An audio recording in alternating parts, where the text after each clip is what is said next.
Good evening, everyone, and welcome. I'd like to call the City of Homestead Committee of the Whole meeting to order. Today is Tuesday, December 7th, 2021. It is now 5:33 p.m. The City of Homestead will hold a hybrid Committee of the Whole meeting. The public may participate in person at City Hall or virtually utilizing video conference via WebEx events or the toll-free conference call number. Please go to cityofhomestead.com/calendar for specific details and instructions on participation utilizing video and telephonic conferencing. The meeting can also be viewed live on the City Access channel or city website at cityofhomestead.com. Public comments may be made in person at the meeting or emailed to publiccomments@cityofhomestead.com. Written public comments are limited to 300 words per comment. Written public comments on specific agenda items, including your name, address, item you'd like to comment on, and your comment, can be submitted by noon Monday, December 6th, and will be included in the minutes.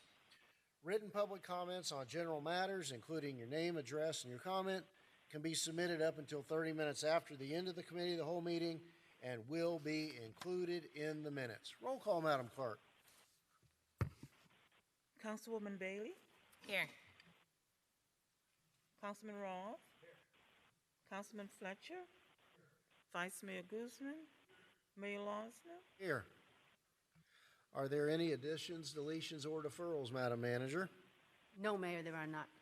Thank you. First item, tab 1, approval of the November 9th, 2021 Committee of the Whole minutes that are before us. We'll entertain a motion for approval of those minutes. Moved by Vice Mayor Guzman, seconded by Councilman Fletcher. All in favor? Any opposed? Next item is motion to place car number 3415 on the council agenda. Capital Improvement Project number 2284, new backup server. Is this you, Madam Manager? Yes, thank you, Mayor. Staff recommends that the mayor and council approve the attached resolution authorizing the city manager to purchase one backup server for the Homestead Police Department from Cumberland Group for a total of $65,625.14. The implementation of this backup server will deliver the fastest backup performance for the shortest backup window. This mission-critical technology platform will ensure long-term retention repository and scale-out architecture along with data protection. This server will play a critical role in the department's operations and disaster recovery plan. In order to ensure that local vendors had an opportunity to participate in this purchase, the Procurement Division issued a notice of intent to utilize the GSA contract, affording local vendors the opportunity to provide a quote, and no responses were received. Staff recommends that the mayor and council approve the attached resolution authorizing the city manager to purchase one backup. Oops, I said that already. This purchase is in accordance with the GSA contract GS355F303DA, and the project is part of the Capital Improvement Plan, CIP 2284, and will be funded with impact fees. Thank you, Madam Manager. Any initial questions or comments from council on this item? Okay, I'll open the public hearing and ask if there's anyone in the audience or online wishing to speak on this matter. Okay, I'll close the public hearing and entertain a motion to place this item on the council agenda. Moved by Councilwoman Bailey, seconded by the Vice Mayor. All in favor? Any opposed? Thank you. Next item, tab 3. Motion to place car number 3376 on the council agenda. ITB number 2022-12, water treatment chemical elemental chlorine. Madam Manager? Thanks, Mayor. The City of Homestead operates the water treatment facility through its Public Works and Engineering Department. The city follows all federal, state, and local regulations for the operation of the water and wastewater treatment facilities, which include the use of certain chemicals needed for treatment. The award of this bid will allow the city to comply with its operational treatment requirements for elemental chlorine. Staff recommends that the mayor and council authorize the city manager to award bid 202212, water treatment chemical element chlorine, to Allied Universal Corporation in accordance with the bid prices listed on the attached tabulation for the Public Works and Engineering Department on an as-needed basis and within the established department budget. This is a one-year agreement, and just a note on the budget, due to increase in pricing, the budget will not match the approved fiscal year 2022 budget. A budget transfer was submitted to cover this deficit. The annual cost for this went from $90,000 to $122,000 due to nationwide price hikes.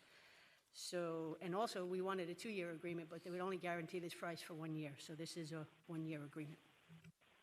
Thank you, Madam Manager. Any initial questions or comments from council? None appearing. Is there anyone either in the audience or online wishing to speak on this matter? Okay, I'll close the public hearing and entertain a motion to place this item on the council agenda. Moved by the Vice Mayor, second by Councilman Fletcher. All in favor? Any opposed? Thank you. Next items, tab 4, motion to place car number 3416 on the council agenda, the Florida Department of Transportation DUI enforcement grant. Is this you, Madam Manager? Yes, thanks, Mayor. The Homestead Police Department has applied for and received a grant award from the Florida Department of Transportation in the amount of $84,000. This award will fund law enforcement overtime and related fringe benefits in order to conduct driving under the influence saturation patrols and checkpoints. The grant period is from October 1st, 2021 to September 30th, 2022. Staff recommends that the Mayor and Council approve the attached resolution authorizing the City Manager to enter into an agreement and establish a budget for a grant award of $84,000 from the State of Florida Department of Transportation for conduct enforcement activities to reduce the number of traffic accidents, injuries, and fatalities due to driving while impaired. This grant requires no matching funds. Thank you. Any initial questions or comments from council? Is there anyone wishing to speak on this matter, either in person or online? None appearing. I'll close the public hearing and ask for a motion to place this item on the council agenda. Moved by Councilwoman Bailey, seconded by Councilwoman Avila. All in favor? Aye. Any opposed? And let's let the record reflect that Councilwoman Avila joined the meeting during the last item. Thank you. Okay. Next item, tab 5, is motion to place car number 3422 on the council agenda, the water meter replacement capital improvement project 2017. Madam Manager? Thanks, Mayor. This and the next car are both for suggested uses for ARPA funding, so the beginning of the background applies to both items. On March 11, 2021, the American Rescue Plan Act was signed into law establishing the Coronavirus Fiscal Recovery Funds. On May 10, 2021, the interim final rule was issued, which established a framework for determining the types of programs and services eligible under the ARPA. The final rule has not yet been issued. Staff recommends that the Mayor and Council approve the motion to allocate $2.5 million of the American Rescue Plan Act funding for water meter replacement throughout the city. The water meter replacement project entails purchase and installation of 20,000 new water meters to include encoder receiver transmitters throughout the city. New installation will result in the ability to remote read all water consumption throughout the city, increase efficiency, water accountability, and improve real-time monitoring of water loss. Thank you, Madam Manager. Any initial questions or comments from council? Councilwoman Bailey. Thank you, Mayor. I was just curious, how do we receive those notifications if someone does have a leak?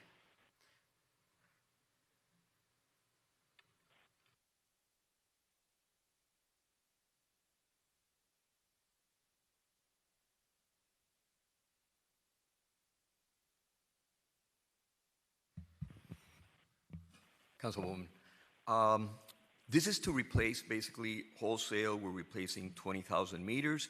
We're going to start replacing the ones that don't have the ERTs, the remote transmitters.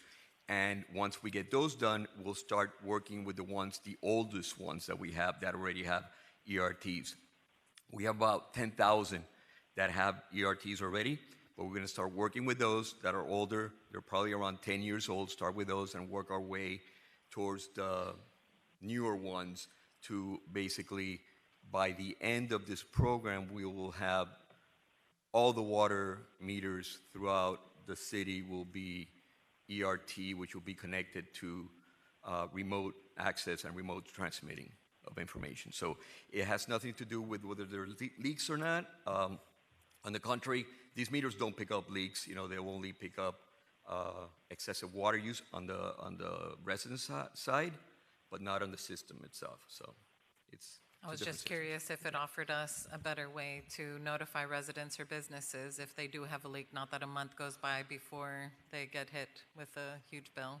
Well, this does, oh, okay, from that aspect, yes.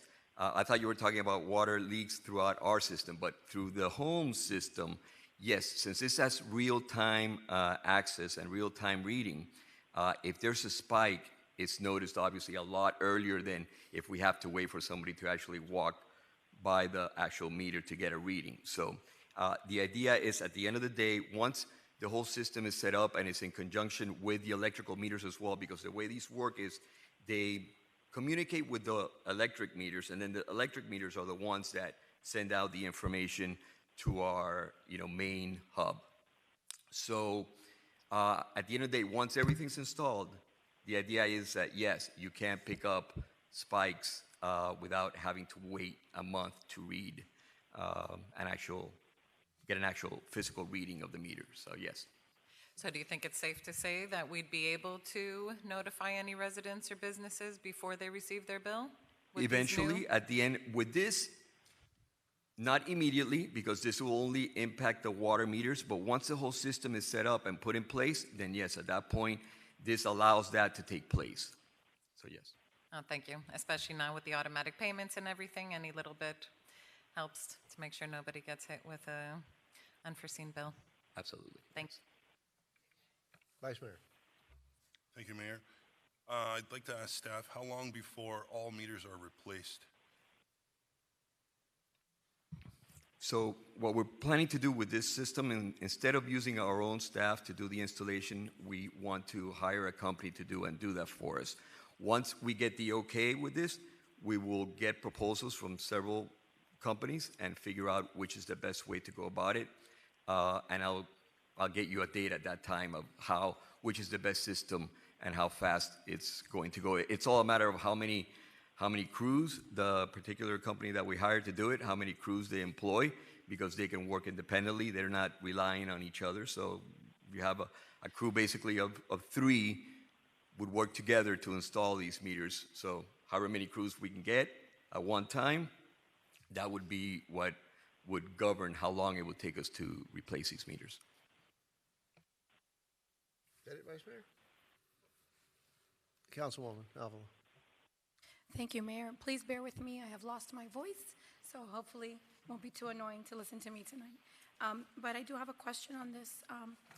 Are we planning to allocate any more funds to our infrastructure from ARPA to either water and sewer, or to the electrical departments, or is this it from the whole ARPA plan? Is this the part that goes to Public Works? Well, there's another item that's coming up right after this, which will speak about converting septic tank connections to actual connections to our water system, our wastewater system, which will then, that will require not only improvements to the connections themselves, but also all the pipelines and everything that make that wastewater flow from the home all the way to the treatment plant. So whatever improvements are needed on the way would have to be addressed at that time as well. Okay, So we'll and bring I do like seeing that we have infrastructure on the agenda for tonight. I'm always skeptical when it comes to the ARPA money. I feel like we're taking little bits and pieces, and we haven't really said where the main focus of this money is going to go. So if these are the only 2 items for Public Works that we're going to be dedicating ARPA funds to, and I appreciate the infrastructure improvements from septic to sewer, these meters, you're 100% confident that this upgrade is going to help us do a much better job for our customers, save money, transition employees to other departments so we can maximize our workforce. What else? What are the other benefits doing this 2.5? It's 2.5 million, right? That's what's on this agenda. So yes to all those that you mentioned, and in addition to that, this, by replacing, just by the mere fact that we're replacing older meters and meters that have been there for a long time and are not, as meters get older, they read less, they slow down. So that's revenue that we're losing. So by replacing these meters, actually, we're going to get a much more accurate reading of what it's actually being used and be able to attain those revenues, those additional revenues that we're losing now because of what we consider we call unaccounted for water. Is water that is being used by somebody but it's not being read by a meter. This will definitely improve that. And usually you see when you change meters, you gain possibly about maybe 5 to and sometimes 10% more readings than you would otherwise. So we're expecting to get a little boost in terms of revenue as well. Okay, so this is going to capture loss that we currently are obviously that we're losing. What other municipalities have a similar system? Well, this is the standard that everybody's using. The county is using the same system. Everybody's trying to get to the point where everything is automatically read. The idea is to, every 5 years, replace your meters. And what this will allow us to do is start from scratch. And then from now on, every 5 years, we can do replacements of certain portions of our system to keep everything within that 5-year age range for meters before they start kind of losing their accuracy. So. Okay, and so within the last 5 years, did we reserve for any replacement costs? Can you repeat that question again? Over the last 5 years, did we reserve through budgeting any replacement costs? Are we contributing through general fund any replacement towards So this? yeah, every year we allocate a certain amount of funds for meter replacement. Obviously, what we're always catching up. We've never had enough money in that fund to be able to stay up to date with the meters. This will allow us to get right to the point where they're all accurate. And that's what we're trying to do. Excellent. Okay, so this infusion of money is going to bring us to par. It's going to put us in a better position to capture loss, and it's going to improve our process. And in the next 5 years, we'll be funded, budgeted for replacement again, right? Every year we put money into it, and we'll continue putting money into that replacement program so we don't lose a beat. In other words, now we're replacing them every year. We're never falling behind. Thank you. Okay, I approve that plan. Thank you. Thank you, Councilwoman. Any further? Couple of questions, Mr. Brea. You touched on that the new water meters will talk to the electric meters, Correct. and then they will be remotely read in that manner. But what about our and everybody's our water customer, but not everyone is our electric customer. How is that going to be dealt with? Correct. And those areas are accessed.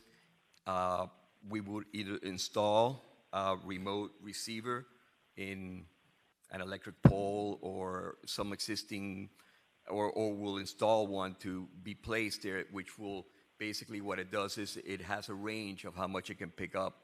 The idea is that you don't have, not every electric meter will be a repeater per se, but maybe every 20th will be one. So they each have like a range of what they can pick up.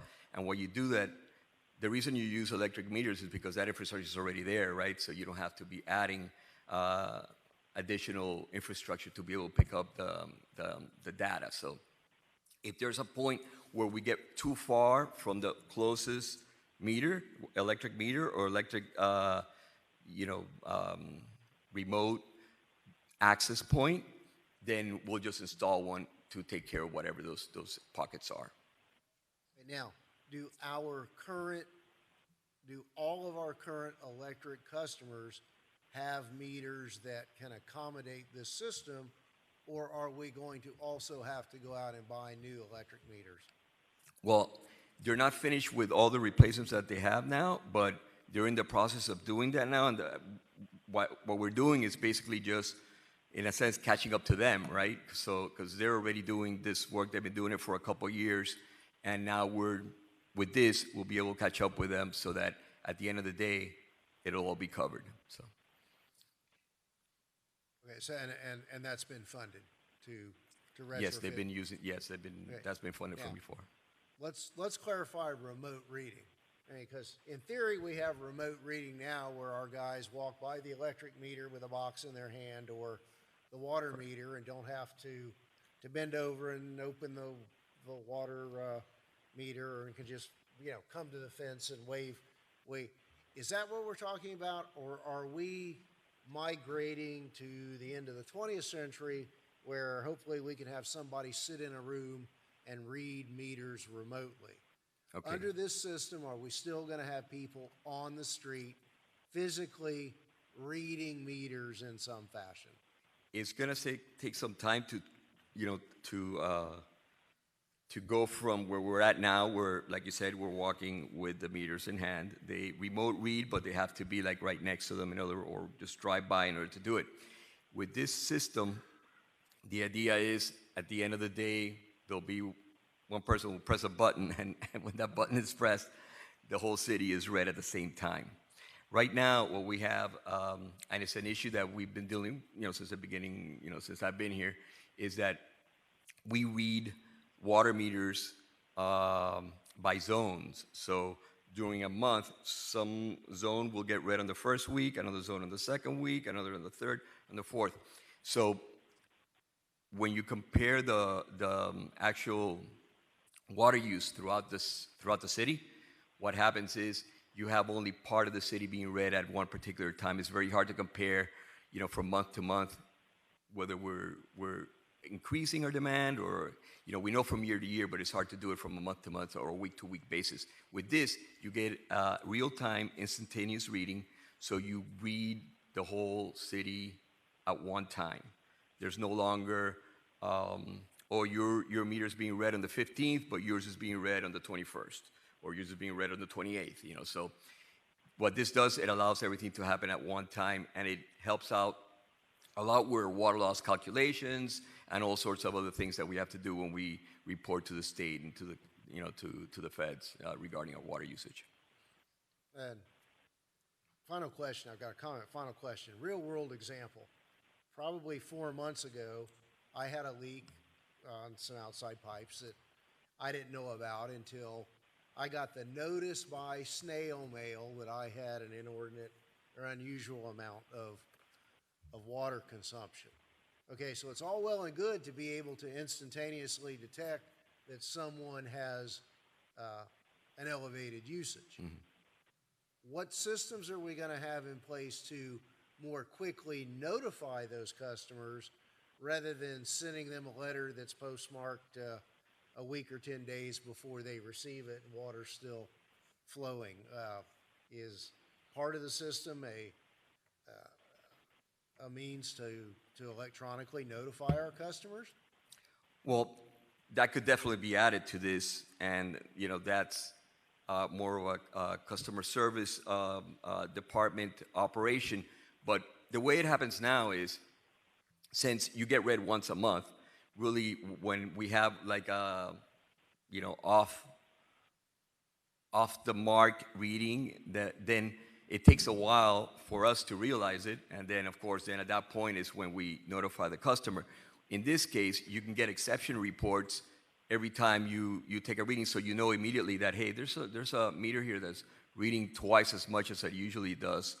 There's something going on, and we don't have to wait till somebody actually goes out there, takes the reading, and then our system figures out that, hey, there was a jump from 1 month to the other. So definitely, yeah, that timeline of response and then notification gets shrunken quite a bit. So absolutely, this allows that to take place. Okay.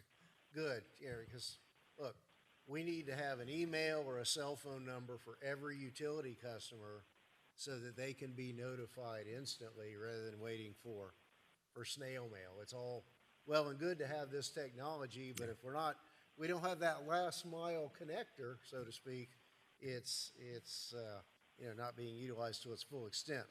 Now, I know we began talking about these kind of uses before the current infrastructure bill was passed. And I would echo the concerns of Councilwoman Avila about using rescue money for these, so a fourth of our rescue, 25% of our rescue money potentially is going to infrastructure rather than other type programs. Have we determined yet whether or not the county, the state, if there's some other monies available to fund this project in the current infrastructure bill that's already been passed, so that we're not taking our rescue money and using it so heavily in infrastructure, if we don't have to? You want me to take that? Okay, go ahead. We don't really know how that money's going to flow yet. if it's going to go directly, I'm assuming money is going to go directly to states. I don't know if it's going to go directly to counties.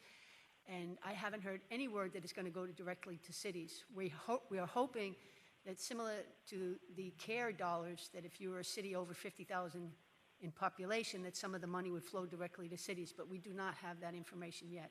And I would suggest that even if we do use ARPA money for some of this, that if that infrastructure money does flow to us, however it flows, that there'll be many more things that we can do with those federal dollars. All right, thank you. Anything further from council? Vice Mayor. Thank you, Mayor. The employees that are out working, reading the meters, and now we can read the meters with the push of a button, what do we get those employees to do now that they don't have to go out and read meters? I wish that we had that opportunity right now, since we don't have the remote meters yet, but we have many openings in other departments that are impacting our ability to provide services, so we would have the ability to move those employees to other positions. So we're not laying anybody off. No. Thank you. All right. Any public comment? Anyone in the room or online wishing to speak on this matter? So we'll entertain a motion to move this item forward. Moved by the Vice Mayor. Seconded by Councilwoman Avila. All in favor? Thank you. Motion passes. Next item is, too much paperwork going on up here. Tab 6, this is the motion to place car number 3423 on the council agenda. This is a septic to sewer conversion project. Madam Manager? Thank you, Mayor. And as I mentioned, this is a similar background because it's also suggested use for the American Rescue Plan Act dollars. The septic to sewer conversion project will target approximately 125 homes in the northwest section of the city. The scope consists of design, engineering, and construction of new gravity mains, new lateral connections to the edge of the right-of-way, pump station improvements, development, and road restorations. This project will result in enhanced environmental protection of potable water well fields. If funding is approved, selection of planning, engineering, design consultants will be brought to Mayor and Council for approval. The city is also seeking grant funding to assist customers with potential costs associated with decommissioning of existing septic tanks and subsequent connection to city sewer infrastructure. Staff recommends Mayor and Council approve the motion to allocate $2.5 million of the American Rescue Plan Act money for a septic to sewer conversion project. Thank you, Madam Manager. Any initial questions or comments from council? Councilman Fletcher.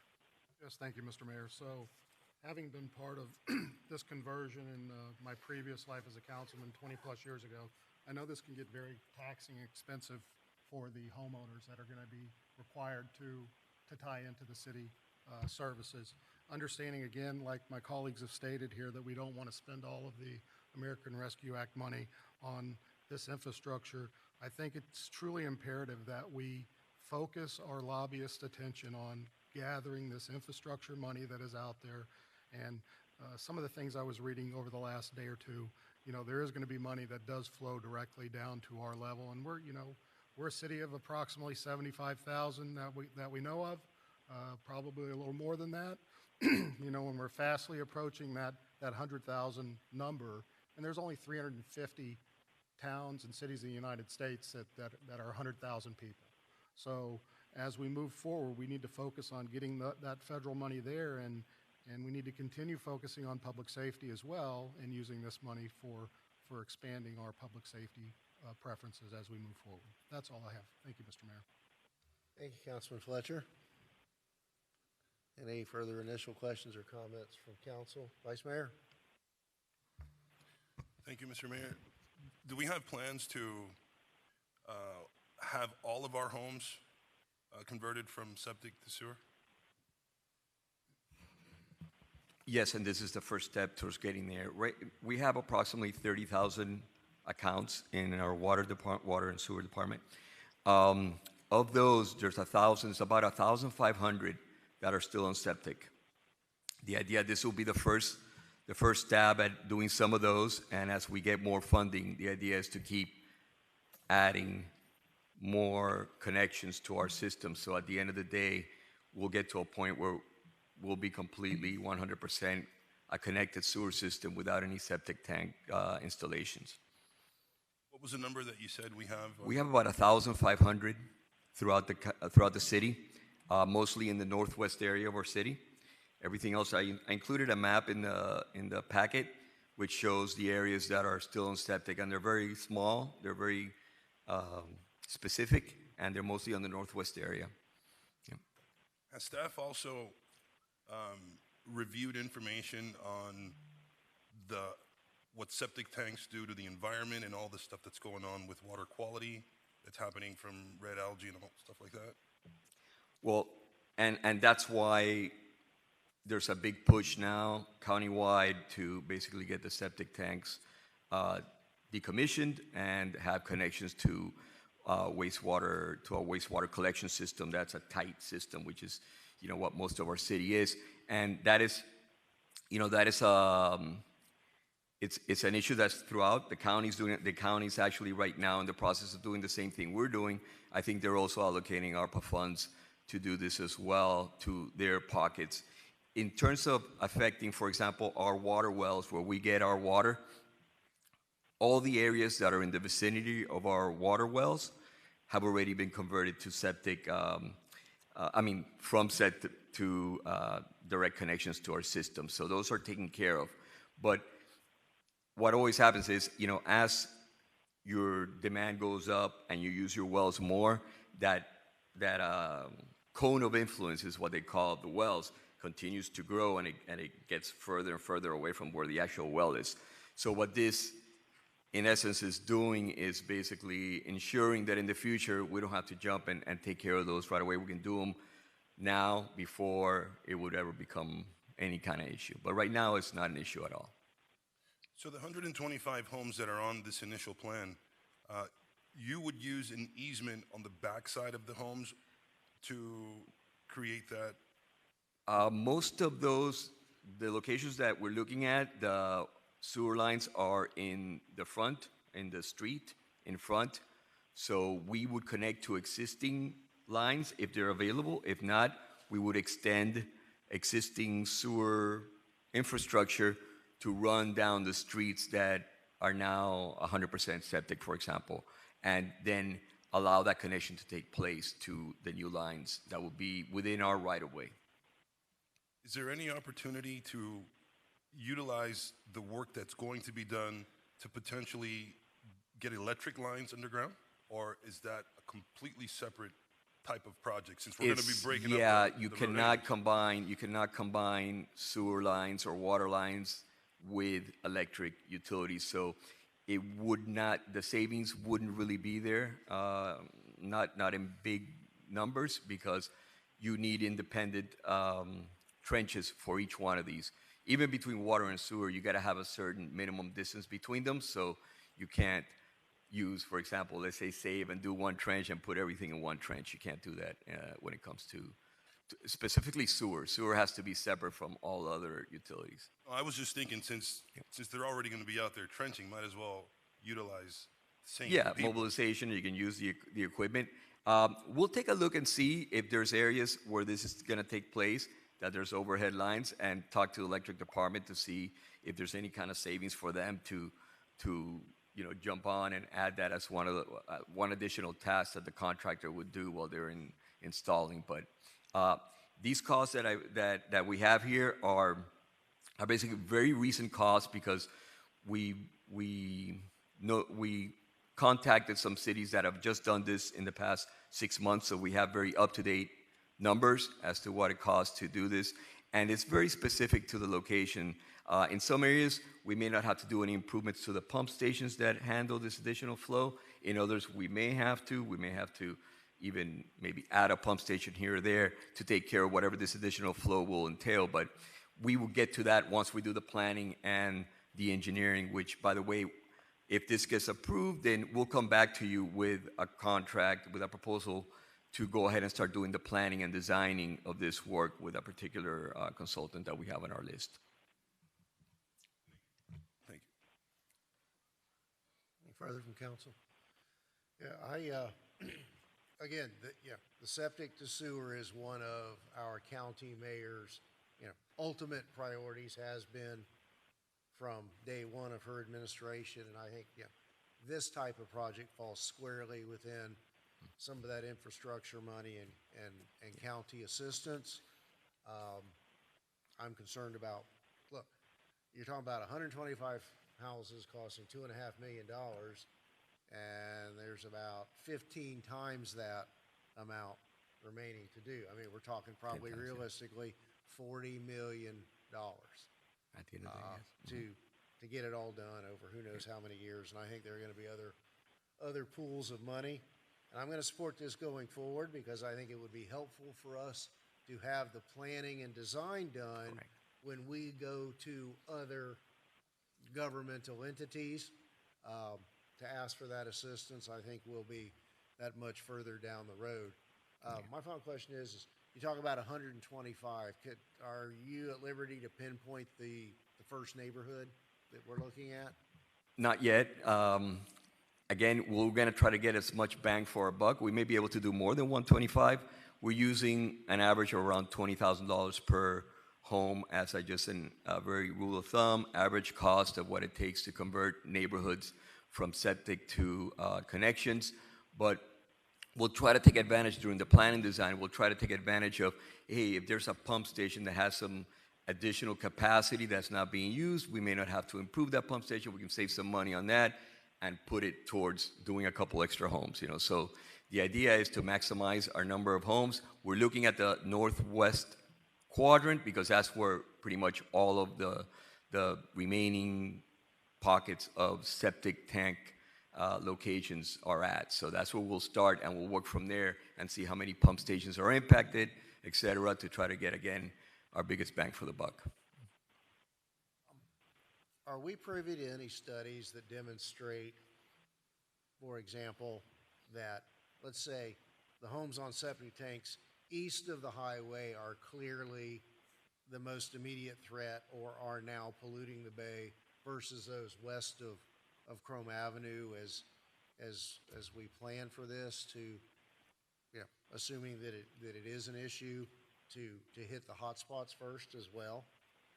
So there's always those conflicting goals, right? Do you want to tackle what you can get the most for your money at, or do you want to tackle the things that could impact the environment earlier?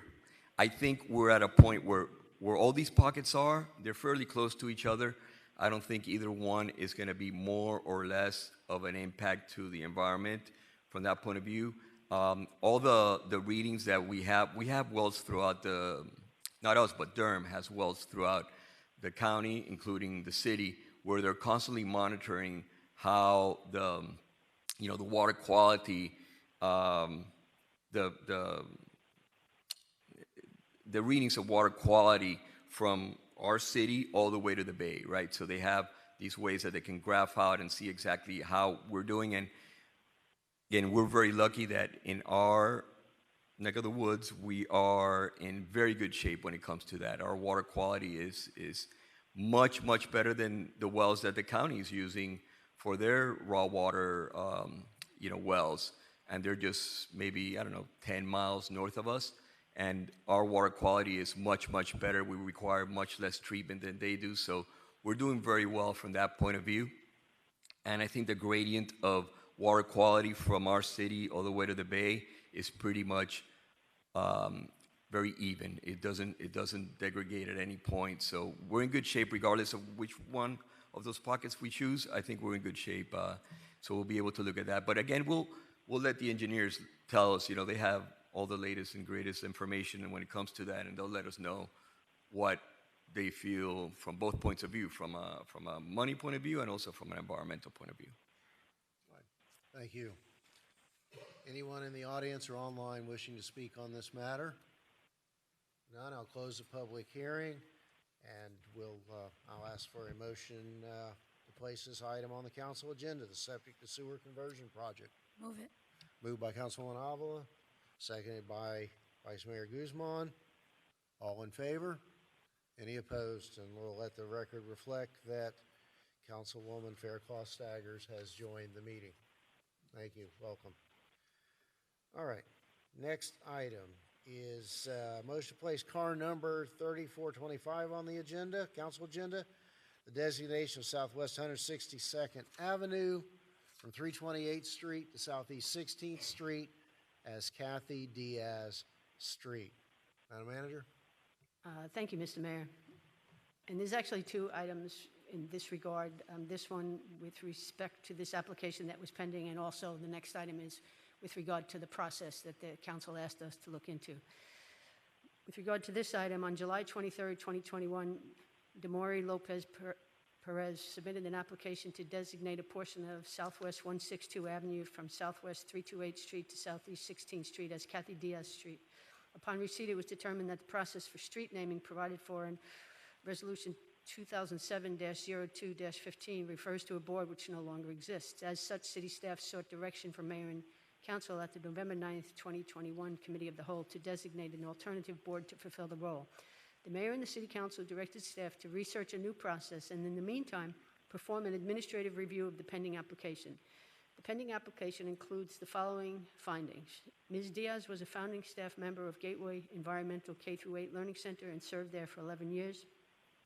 Ms. Diaz was a resident of the city of Homestead. Ms. Diaz passed away due to pancreatic cancer on September 24th, 2020 at the age of 38, leaving behind her 11-year-old son, Jeremy. The package includes numerous accounts of Ms. Diaz's commitment to students' education, personal growth, and life outside of the classroom. The petition for the renaming of the street includes signatures from 1,838 individuals. Staff has completed its review, deemed the application submitted by Ms. Perez to be complete, and recommends consideration by the council of the attached resolution designating a portion of Southwest 162 Avenue from Southwest 328th Street to Southeast 16th Street as Kathy Diaz Street. Thank you, Madam Manager. Any initial questions or comments from council? Okay, I'll open the item for public hearing. Is there anyone in the audience or online wishing to speak on this matter? All right, do we have a motion to move this item to the council agenda? Right here. That from Councilwoman Faircloth Straggers, moved. Second by Councilwoman Bailey. Any further discussion? Councilman Fletcher? A quick question. When we do, if this does pass and we designate it as Ms. Ruiz's roadway, what's the distance of that road that will be named in her honor? Is there a standard, a mile, 2 miles, 4 miles?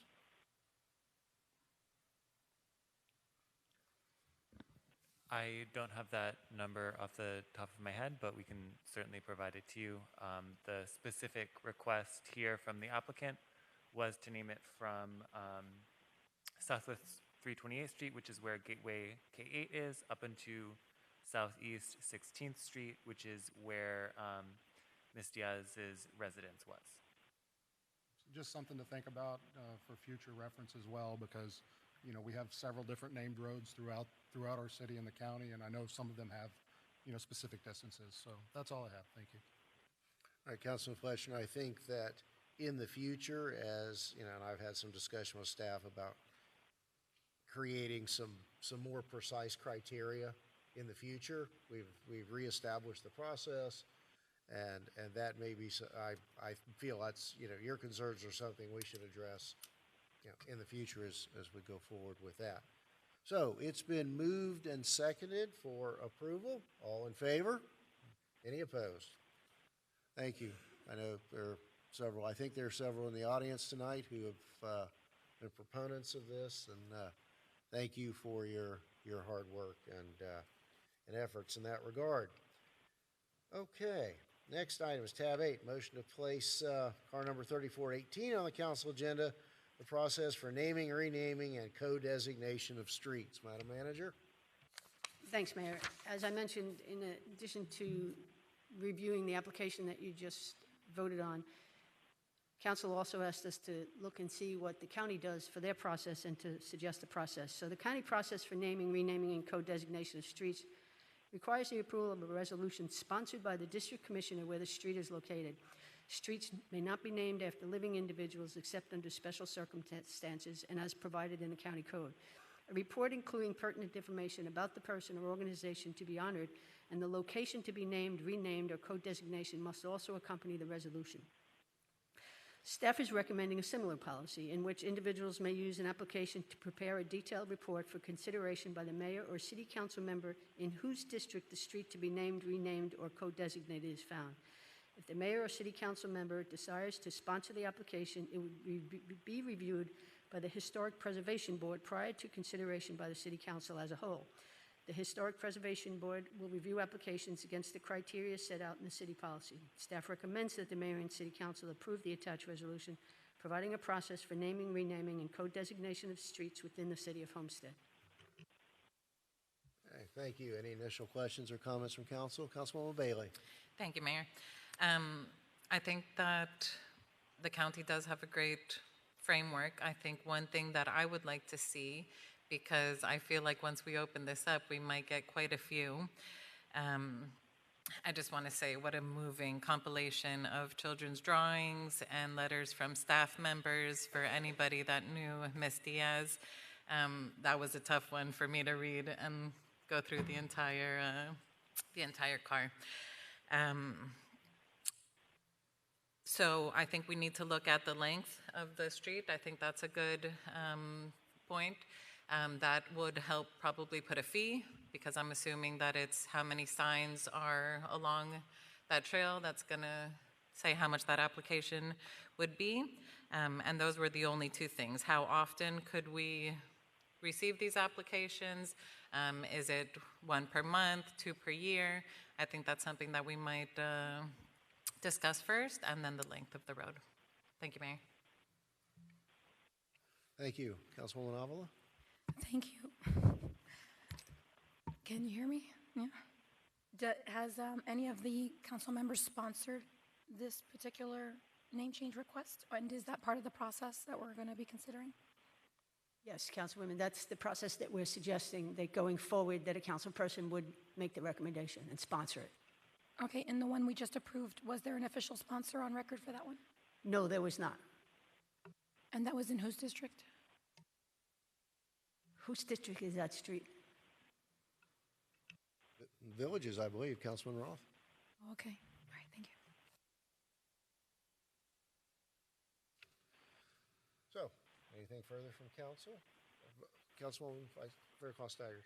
Just a quick comment. I think we're moving forward in the right direction, kind of dovetailing what the county does. I think it tightens up our framework, but I think it's very important to note that we did initially have a process by which they would go through the Human Relations Board, I think that's what it was called, and then it would filter through the council. So it's not like we've never had a process by which we address these recommendations. We did.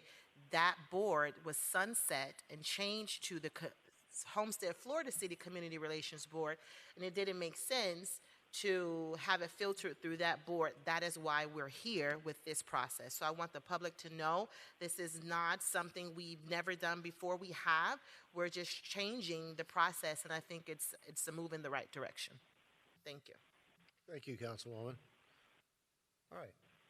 So, in case I didn't do it, is there anyone in the audience or online wishing to speak on this matter? All right.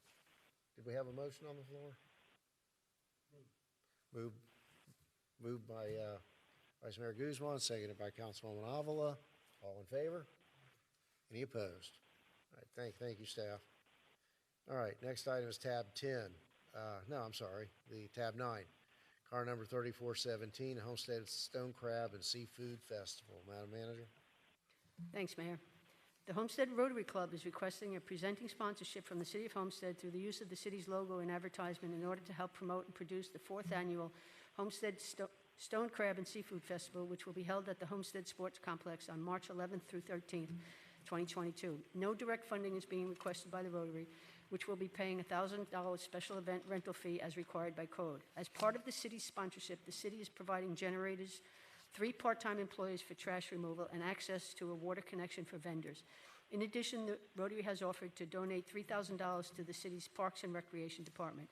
The City of Homestead has participated in the past as the presenting sponsor for 2018, 19, and 2020 Homestead Stone Crab and Seafood Festival, which have been successful events with thousands of patrons in attendance. The event helps the Rotary continue its mission in bringing college scholarships to local youth. Tickets to the event will be $10 for all persons 13 and older. Staff is seeking direction from council on how to proceed. Thank you. I think there's a representative from the applicant in the audience, Mr. Malera.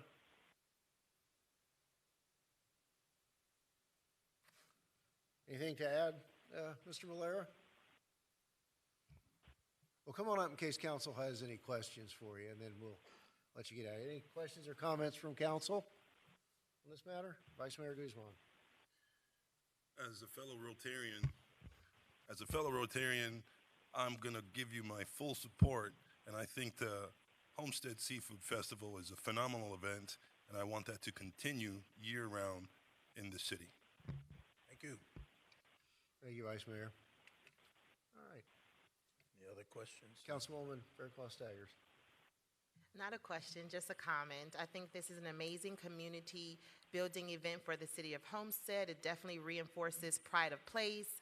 And I recall a couple of years ago having a conversation at I think it was the Key West, Isla Mirada Seafood Fest with another fellow Rotarian, and we talked about we need to bring this to Homestead. So I'm glad that we move forward in that direction. It's an amazing event, and I look forward to attending this year. Thank you, Councilwoman. Thank you, and I hope we can keep the same venue for years to come. Well, it's in the plans. That site's in the plans. Councilwoman Avila. Sorry, I have to talk. Ditto, and as a Kawanian, I give you my full support. Thank you so much for bringing it to us again this year, and I look forward to partnering in the future. Thank you. All right. Councilwoman Bailey. If everyone's going to say something, then I'm going to jump into. I'm also very excited to see it, and anything that we can do to continue it. I think the venue is perfect for it. So anything that we can do to help make sure that it becomes a yearly thing, you let us know. Thank you. Thank you. Vice Mayor. From the last events that you had over at the sports complex, was there anything that you guys wanted staff to do different this time that we didn't do last time? Something about fire ants? The staff has been very supportive. That's all in the planning, taking care of fire ants and all of that. That's all incidental to the planning. The big concern is that with all the remodelings and the expansion of the sports complex and the venue, that we try to keep as much space open or we can have events like this in conjunction with everything else that's there. Councilwoman. Thank you. Thank you for the donation to our Parks and Recs. Thank you. Ma'am, our pleasure. Thank you, Mr. Malera. Is there anyone in the audience or online wishing to speak on this matter? All right, do we have a motion to approve? Moved by Vice Mayor, seconded by Councilwoman Avila. All in favor? Any opposed? Thank you. Looking forward to it. Mr. Mayor, council members, thank you very much. All right, thank you. Next item, tab 10, car number 3419, electric rate study for blockchain crypto data mining operation. Madam Manager? Thank you, Mayor. On September 13, 2021, staff received a proposal from Esperanza Opportunity Zone Fund, LLC, which includes suggested terms and conditions for a memorandum of understanding under which Esperanza may develop and operate a crypto mining operation called the Homestead Miami Blockchain Technology Park in the city of Homestead. Esperanza proposed a two-part rate structure for energy with a monthly payment based on 3.5 cents per kilowatt hour, plus an end-of-year true-up payment based on 2 cents per kilowatt hour consumed. Esperanza also proposed that they provide $5 million of funding to the city over a 10-year period, as well as other community-based educational and business initiatives. During a discussion of this proposal at the September 29, 2021 City Council meeting, it was recommended by staff that the city engage the services of a consultant to determine the equitable rate for this type of customer, as the proposal contemplates a first-of-its-kind operation, and determine what, if any, deficit there would be at the proposed 3.5 cents plus 2 cent rate. A brief summary of the consultant's report shows a rate of 7.2 cents per kilowatt hour was determined to be an equitable rate for this type of operation. The report is included for the council's consideration, and staff is seeking direction with regard to Esperanza's proposal. Thank you, Madam Manager. Any initial questions or comments from council? Councilman Fletcher? Yes, thank you, Mr. Mayor. Excuse me, I had an emergency call in there, but a couple of questions. After reading the proposal, and I've heard some numbers thrown around at 3.5 and 5.5. I think do we know how true those numbers are that our consultant came up with? Have we double-checked those with anyone else, or was this just a one gentleman individual that we contacted to get that information? There was not a second review of that. I'll let Barbara speak to it, but we did get the consultant report, and that's the number that they gave us, but we have not done a further study of that suggested rate. So there's a potential that number that was provided by the consultant could be lower? If I could. We first had a high-level review by the staff at the Florida Municipal Power Agency, and they gave us a number of about 6.7 cents per kilowatt hour. Then the consultant performed a more thorough study, and they looked at additional variables, and they came back with the 7.2 that you see. So we did have actually two passes at this, with the more thorough study showing a slightly higher number. Okay, so there's still potential, though, that number can be whittled further down, or it may even increase as we move forward if we decide to move forward with this process. Well, Councilman, that number is based on current rates. So as energy prices go up, it's most likely that number would also go up. Okay, understanding, but also if we buy more power, the potential is for the cost to go down if we have to do that in the future as well. So I'm just saying there's an option either way. It could go up, it could go down in the future based on what we decide over the next coming months, potentially. Continuing on, as we talked earlier, timing is everything. As we've moved through the last few months, we've seen a lot of different things happen here in the city of Homestead. Tonight we talked about spending millions of dollars on infrastructure programs. We've talked about improving our parks. We've talked about increasing our police force. We've talked about improving our customer service. There is a lot of activity out there that can benefit this city.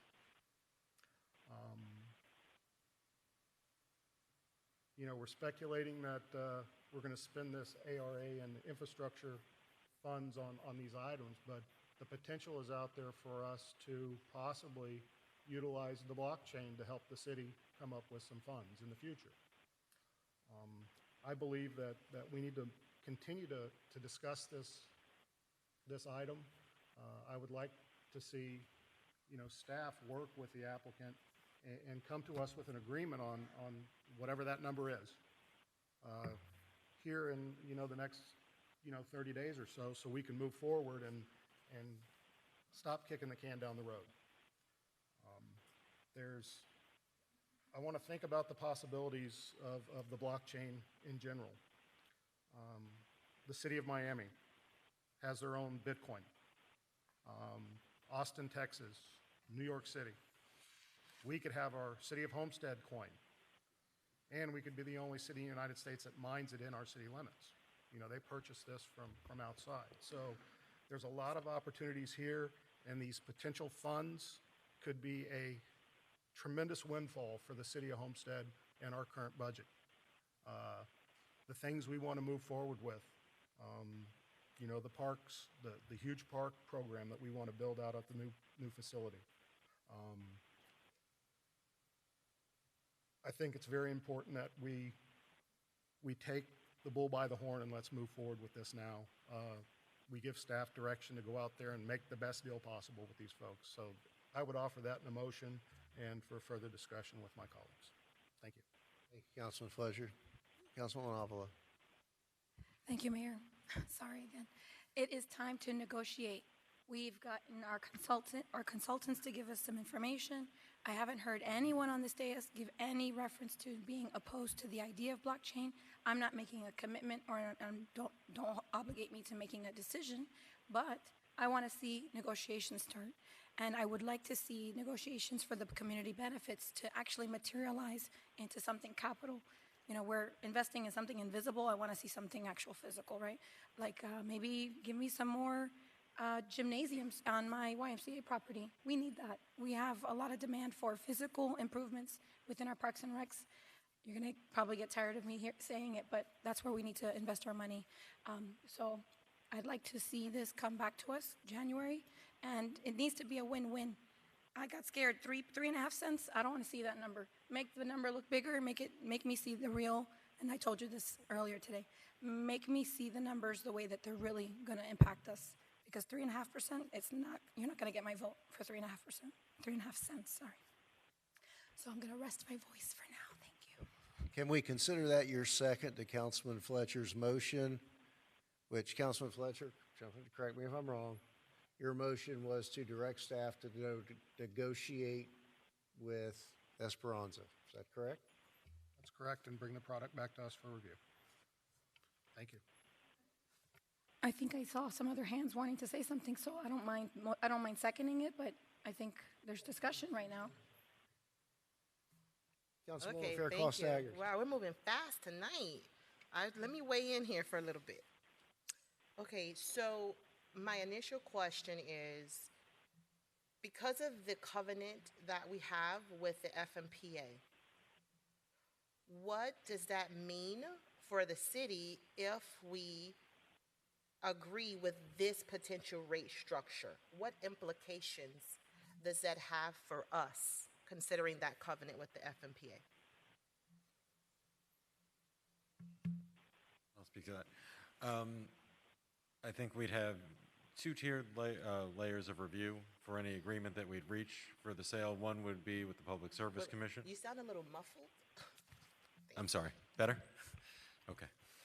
I think we'd have two tiers of review. The first would be with the Public Service Commission, and they review to determine whether or not a rate for a particular purchaser is being subsidized by the remainder of the class, and there are a couple of ways where that review would take place. And the other layer of the review that I would say we would need to address is the one that you just raised, which is we have an outstanding loan with the that we secured through the FMPA, and depending on the terms of the deal, we would pass that by the FMPA to make sure that they did not feel that any rate that was provided was diluting the collateral that had been pledged for the repayment of that loan, and we would get their okay before we proceeded with that as well.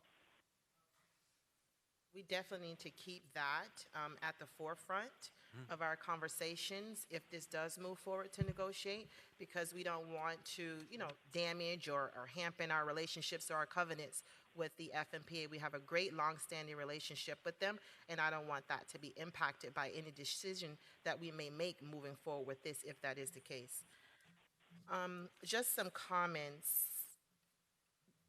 Because of the delta between what is proposed and what will make the city whole, the equitable rate, I have concerns with that. I'm not sure that our community should subsidize that difference, because our businesses aren't being subsidized. They have a rate structure that they have to pay for. Our residents have a rate structure that they have to pay for. If you have any conversations with our residents, they'll tell you, oh, we need help with our utilities. So I'm not comfortable subsidizing this project with that, albeit an amazing opportunity for the city. I think we should be made whole from the takeoff and not at the landing 10 years later with the $5 million or something like that I saw 10 million years later. Also, I think the education and the business initiatives, that should be above and beyond the fee structure. I don't think that should be incorporated into the fee structure. So I'm not comfortable with that. If you're going to make a commitment to our community, I believe it should be above and beyond and not embedded within this two-part rate structure. So if we do move forward with this, I believe that it should be equitable and not operating at a deficit. And I'll rest there with the opportunity to circle back if necessary. Thank you, Mayor. Thank you, Councilwoman. Vice Mayor Guzman. Thank you, Mayor. To our staff, we currently have capacity to allow 10 megawatts per month of power. Is that correct? Okay. If we were to add, or if we were to move forward and all of a sudden there are other interested miners that want to come to Homestead, do we have capacity to add on for additional miners? Let's say somebody wants 20 megawatts, 30 megawatts, 40. We do not currently have that capacity.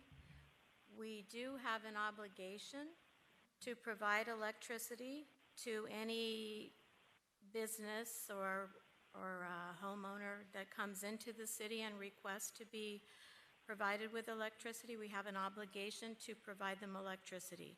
We do not currently have the capacity to add another Bitcoin mining operation over and above the one that is given us the proposal. Okay, so if another Bitcoin mining company was interested, we have an obligation to provide them power, but we don't have capacity. So help me understand how that works. Well, we would need to enter into an agreement, and we would be asking for contributions to the capital cost that it would take us to build the necessary infrastructure to be able to meet the demand for electricity of that new customer. So basically making the new customer pay a portion of that capital improvement. Yes. Do you know if that's 75%, 80%, 90%? It's all what we negotiate with them? Correct. Okay, so then that wouldn't be so attractive to a new miner if they're coming here saying, hey, I like the rate that you guys may have established, however, I don't want to invest in your capital improvement. Is that safe to say? Okay. Do we currently generate our own power? We generate some of the power, but the bulk of the power is through agreements. Okay. If we were to establish a new rate for a miner, that rate would then be classified. We created a special rate for that type of business. We would not be able to negotiate with other miners if we see that there's an opportunity to charge more in per kilowatt hour. If a rate is established and goes to the Public Service Commission and we establish another rate class, then any other business who meets the parameters of that rate class would be eligible to get the same rate. Okay, and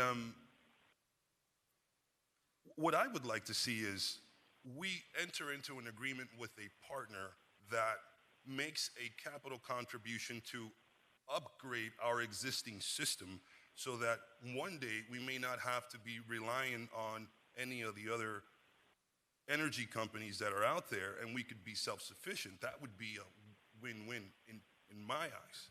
However, what would a new efficient generator cost roughly? To purchase a new engine generator set, they run roughly $1 million a megawatt. $1 million a megawatt. Correct. And in our peak season, July, August, what is the maximum amount of megawatts that we utilize throughout the month? We are between 115 and 120 megawatts for peak load. So if we ever wanted to be self-sustaining, we'd have to invest $120 million for some really cool, efficient generators. Okay. So at this time, if we were to move forward, we'd only be able to do it with one miner, this applicant. After that, there's a lot of other questions in terms of if that other miner is going to want to invest in our infrastructure. So that kind of keeps us very limited because I'd like to attract a lot more. Right? That's correct. We don't have the capacity beyond the 10 megawatts at this point in time. Okay, I'll rest there. But let me jump in and I want to clarify something. We don't currently have the capacity based upon our generation capacity and the limits of our purchase power contracts. But is it accurate to say that we would have the ability to go out and enter into other purchase power contracts for additional electricity? Mr. Mayor, we don't have the capacity in our system. We don't have the infrastructure. We are building another substation in the north end of our territory. Once that substation is completed, we'll have the distribution system that can handle this capacity. We definitely, as you said, can go out and purchase more power. Yes, we have the ability to ramp up on some of our agreements. So we could have the power generated, but we have to also have the infrastructure that will support that electrical load, and we do not currently have that. Interesting, by an interesting distinction, to have generation capacity, we're talking $1 million a megawatt, but I guess it's kind of open-ended as to what the infrastructure would be to bring in an additional 10 megawatts, for example. Any best guess on what that might be? Well, we're spending roughly $5 million to build the new substation in the northern part of the territory. And let me think.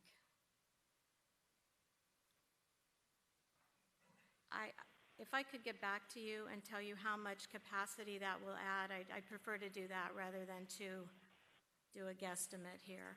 Yeah, I appreciate that. All right, Vice Mayor? Ms. Quinones, we currently run natural gas. Is that, when we do generate, is it natural gas? Yes. Okay, so could we ever be self-sustaining, meaning 100% not relying on anyone? Not via natural gas. If we use natural gas as a fuel, we're at the end of the pipeline right now, and we only have enough natural gas to run about 55 to 60 megawatts worth of generators. So if we used another fuel, yes, we could potentially be self-sufficient using another fuel, but we would not be able to do it using natural gas and the current efficiencies of the types of equipment that we use. And natural gas is considered to be the best resiliency in terms of resiliency when it comes to omitting into,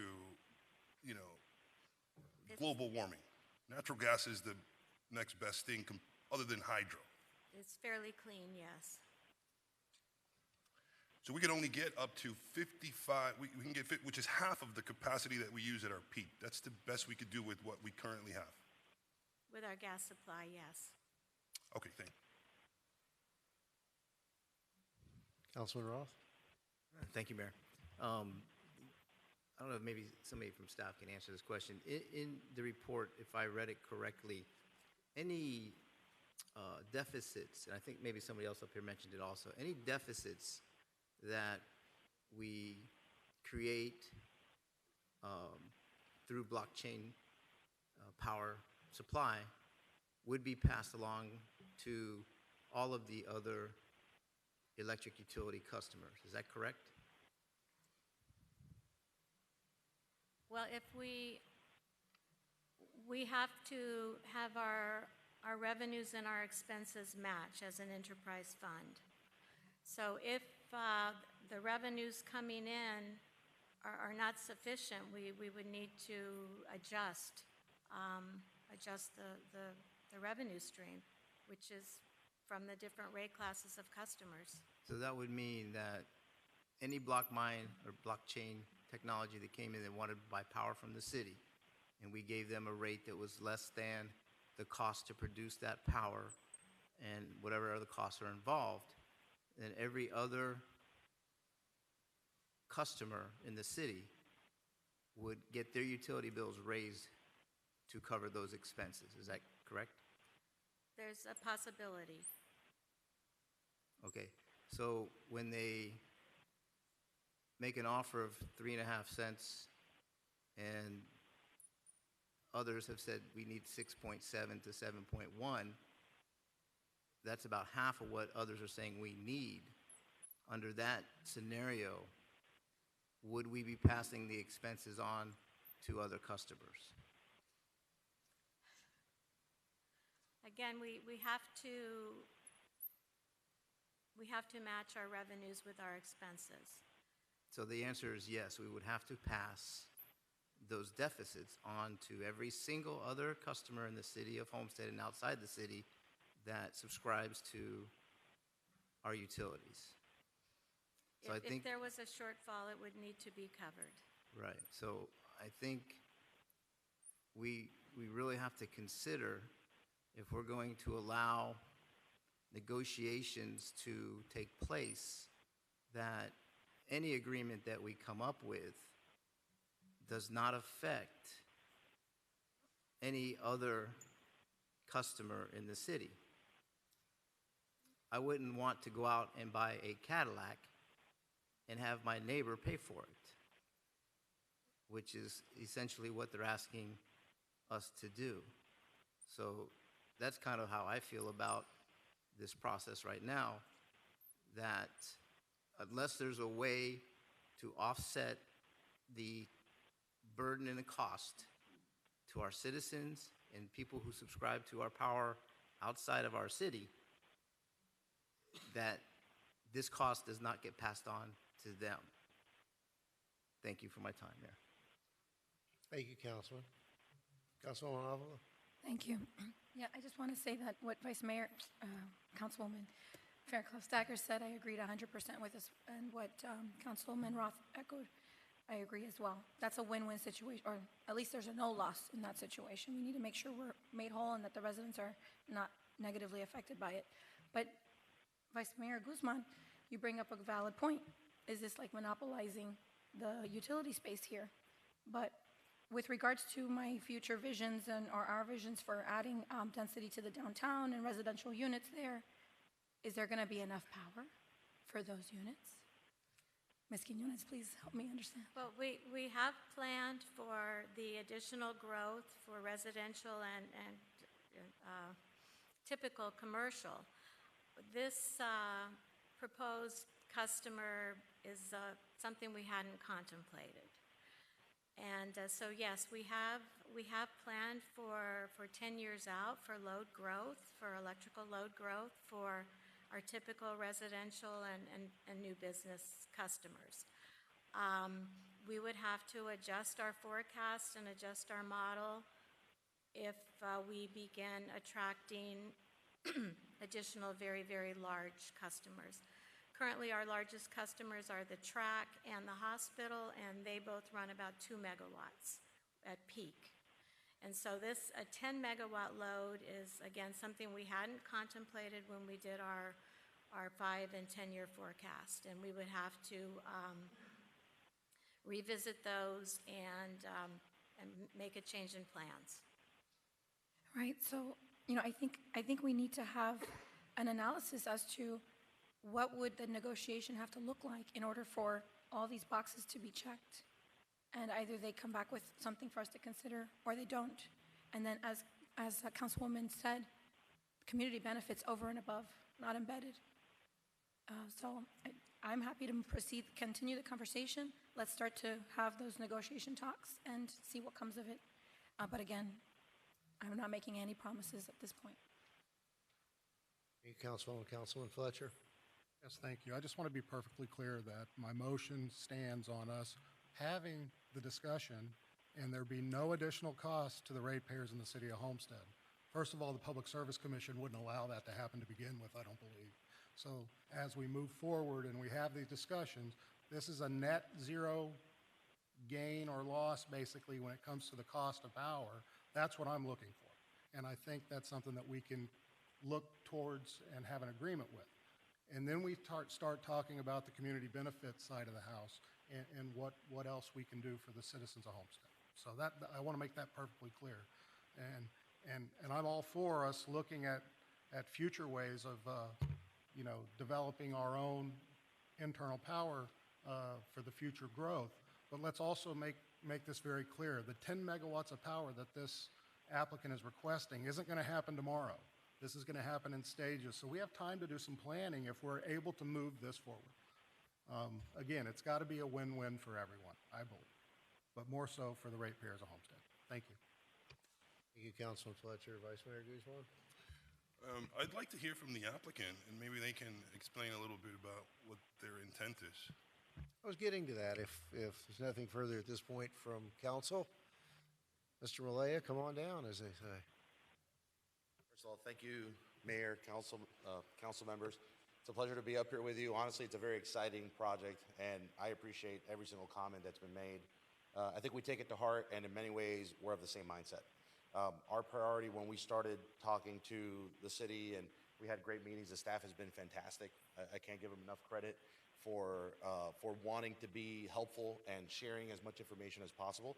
But our priority is to bring an improvement to the city, to bring an improvement to the residents of this community, of the greater Miami community, create a project that I think can be a catalyst for tremendous change, not just in Homestead, but regionally, and can bring a lot of other exciting opportunities, other companies that relocate to Homestead because of the Bitcoin mining, other companies that want to do other types of mining or Bitcoin mining, and education programs that can lead to job creation in the future, and a lot of exciting things that are happening in this new economy. We've seen what happened in the city of Miami this past week was incredible, but there's no reason why that incredible benefit can't be shared with Homestead. It should be. And you have a very unique opportunity because you have a public utility, which is incredible. That opportunity, instead of we definitely wouldn't want to be a burden. That opportunity could be shared with all. So I agree with the points that this has to be a win-win. We would never want this to be subsidized by hardworking ratepayers in the city or other small businesses. If anything, we want the opposite. The conversation you were suggesting about bringing innovation, alternative energy sources, other ways to improve the grid, that's exactly what we would want. And there's a case study, and it's the state of Texas that has been Bitcoin mining because they have access to certain natural gas. And since the emergencies that they had last year, a lot of work is being done to improve their grid using the resources that are being generated by Bitcoin miners. So the money coming to utilities and the money going into the system is actually being reinvested to make the grid safer and strengthen it versus the opposite. So that's what we would love to see, but I'm open to questions. Any thoughts or questions that you guys would have, I'd love to answer them now, and definitely excited and looking forward to working with the team to bring a really solid proposal before you the next time we're here. Thank you. Any Vice Mayor? Thank you, Mr. Miller, for being here. I remember during our conversation, we talked about Miami and the business model that they have where they're getting a portion of whatever's being mined directly as that Miami coin, and it's continuing to grow. And I think they're up to about $10 million, and it started like 6 months ago, right? That is not your model, is it? So it's a different project, but I'll tell you a little bit about that project, and I'm only a fan from the outside. I'm not involved with that company. It's a company called CityCoin, and it's a coin that was created with the intent of residents, not just from within the city, but from outside, supporting public benefits in a city. So, they created a token that's on the Bitcoin blockchain. It's not Bitcoin that's being mined. It's a token that overlays on top of Bitcoin. And that token, people can vote to see what city should have their own coin. What ended up happening in Miami, because technically instead of Florida, a city can't hold cryptocurrency at this moment.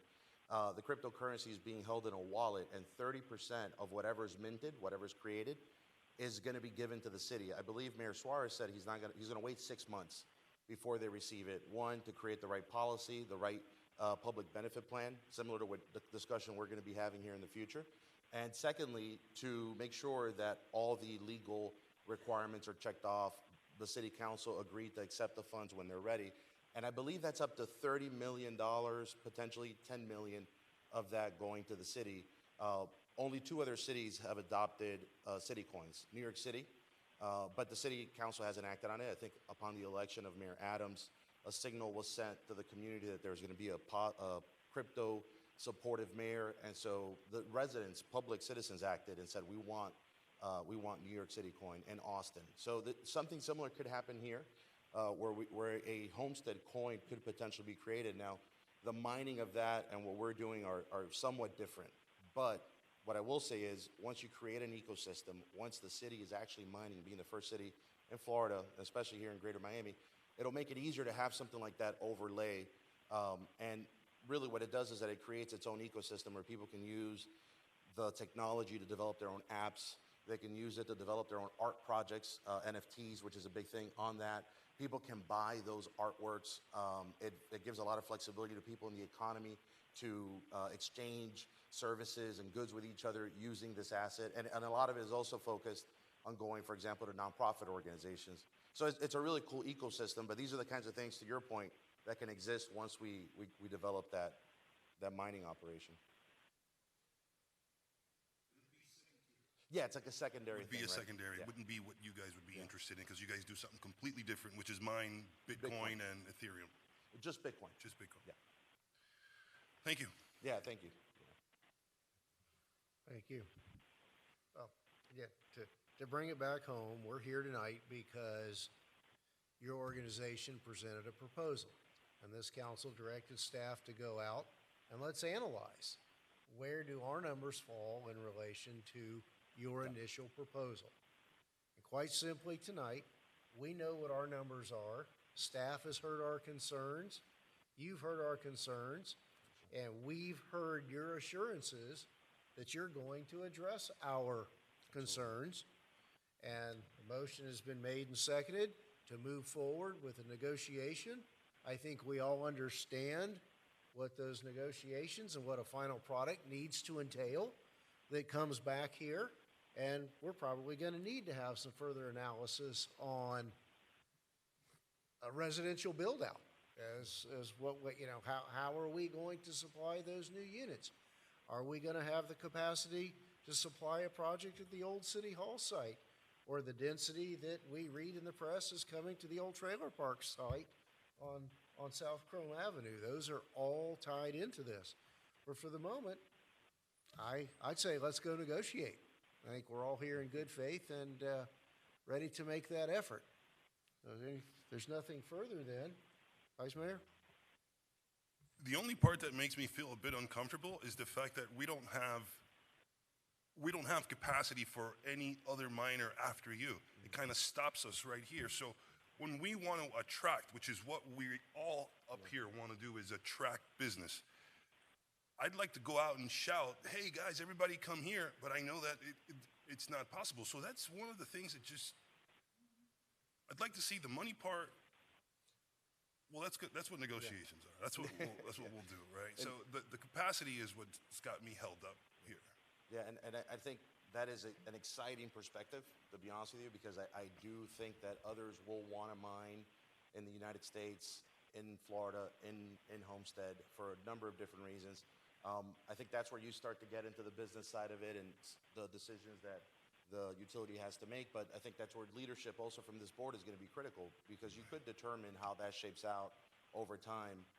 And we would love to be able to mine more, to be honest with you, if in the future, and again, I know this is a lot of pressure to put on you day one, so we wanted to start with this available capacity, but if we can improve the grid with alternative energy solutions and work with the staff, clearly, because they are the ones that have that tremendous responsibility to make sure that it works for everyone in Homestead. We would be glad to be a partner in that and collaborate with others in the industry to do that as well, if we get to that point. But that's your purview, that's your leadership that would have to determine whether you go in that direction. But we're a willing participant. So. Thank you. Councilwoman Bailey? Thank you, Mayor. Just when I think I'm understanding it, you throw a token over a coin, you know? It's pretty, and then now there's an overlay. Yeah. No, I think it's incredibly exciting. I hope that we do not lose focus on the trade opportunities. One of the first things I ask is, how can this bring us more renewable energies and do better for our community? being this gateway to two national parks, that is something that we need to always be thinking of.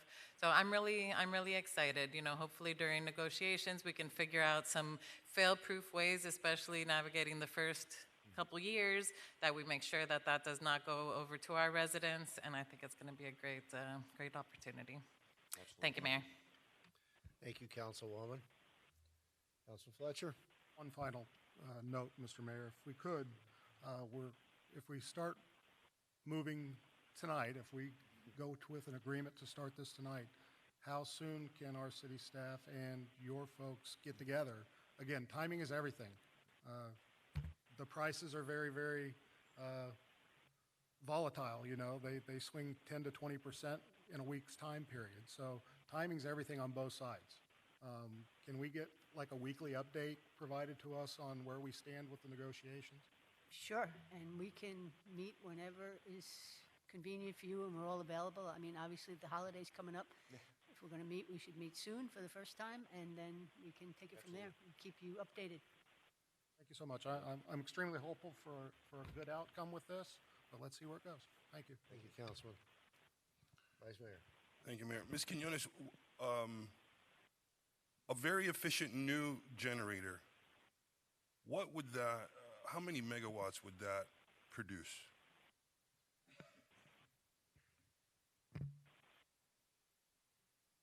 You can, we could purchase generators, 2 megawatts, 10 megawatts, 25 megawatts.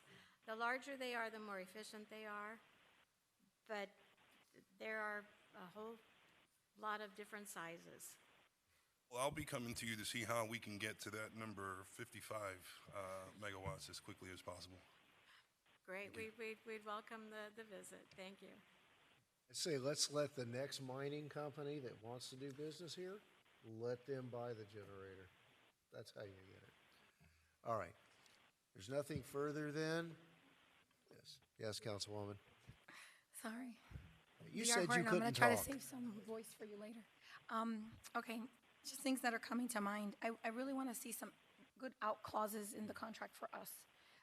You know, Bitcoin is fresh and innovative, and they may not, you know, they may change the way that they mine and not need us not too far into the future. So I want to act on this so we can benefit from it as soon as possible. But maybe maybe we should have some provisions in the contract to reevaluate our pricing and reevaluate, you know, as you mentioned, pricing is volatile, and reevaluate the relationship and get out if we want to, you know, periodically. And I know we have different pricing tiers for like our hospital, for example, you know, but they're saving lives. They're heroes in our community. So, you know, the subsidizing factor, we swallow that. But it's got to be win-win. Let's have a contract that we can work through out over the next, how many years is this contract being proposed? I think we talked about 10 years. 10 years, okay. You know, to me, that's a short period of time. But still, I'd like to see some provisions where we can reanalyze pricing. And the subsidy factor, I mean, that's a big deal. So, thank you. Thank you. Mr. Millet, do the rigs, the mining rigs, are they loud? Are they quiet? They are noisy. There's an element to them that's like a large, well, it depends which ones you use. So something that we're looking at is a lot of new technology that makes them quieter and more suitable for this climate. Like anything else in technology, the technology is changing rapidly. So the ones that exist today tend to have large fans or like large air conditioning units, like commercial air conditioning units. So for 10 megawatts, you could potentially be looking at 5 to 6 containers with each one having a commercial size air conditioning unit. No different than a warehouse that has their air conditioning units outside. That would be the level of noise. And yes, I think one thing that we are going to take seriously based on the location is putting up barriers, putting up natural foliage to cover the units and creating, you know, protective sound so that it doesn't travel too far depending on where it's located. But the technology we're exploring would eliminate a lot of that. It's immersion cooling, which I could spend an hour telling you about, and I still have a hard time understanding how you put computers inside a liquid solution and they still work and, you know, keep themselves cooler and are very effective, so, yeah. Thank you. All right. Like, Councilwoman? Thank you. Just a comment. Thank you for recognizing that the City of Homestead is in a very unique opportunity to move forward with this, considering we operate our own municipal power plant. And I appreciate your sensitivity to the concerns that we have relative to making our community whole and ensuring that we're not operating at a deficit, but it is as my esteemed colleague, Councilman Oliver says, this is a win-win situation. But I also want to be very clear that the City of Homestead has not agreed to this. We're not saying it's coming to Homestead. We will continue the conversations and negotiations to determine if we are, in fact, bringing this to Homestead. And I think it'll be to your benefit, in addition to talking to staff, to have a conversation with all of us, because this is not my wheelhouse. And I have a lot more questions relative to your background, your experience, and your success stories. So if this moves forward tonight, I would welcome the opportunity to talk a little bit more about your background and the benefits of bringing your operation to the City of Homestead. Thank you, Mayor. Thank you, Councilwoman. Thank you. All right, we have a motion and a second. All in favor? Aye. Any opposed? Thank you, Mr. Malay. Thank you very much. Looking forward to it. Final item, tab 11, car number 3426, the Development Service Department Code Amendment Recommendations. Mr. Cordino? Manager, do you want to? I'll introduce it, Mayor. Okay, thank you. Staff recommends that the mayor and city council consider approving recommended changes to the development review process as outlined in the staff memorandum.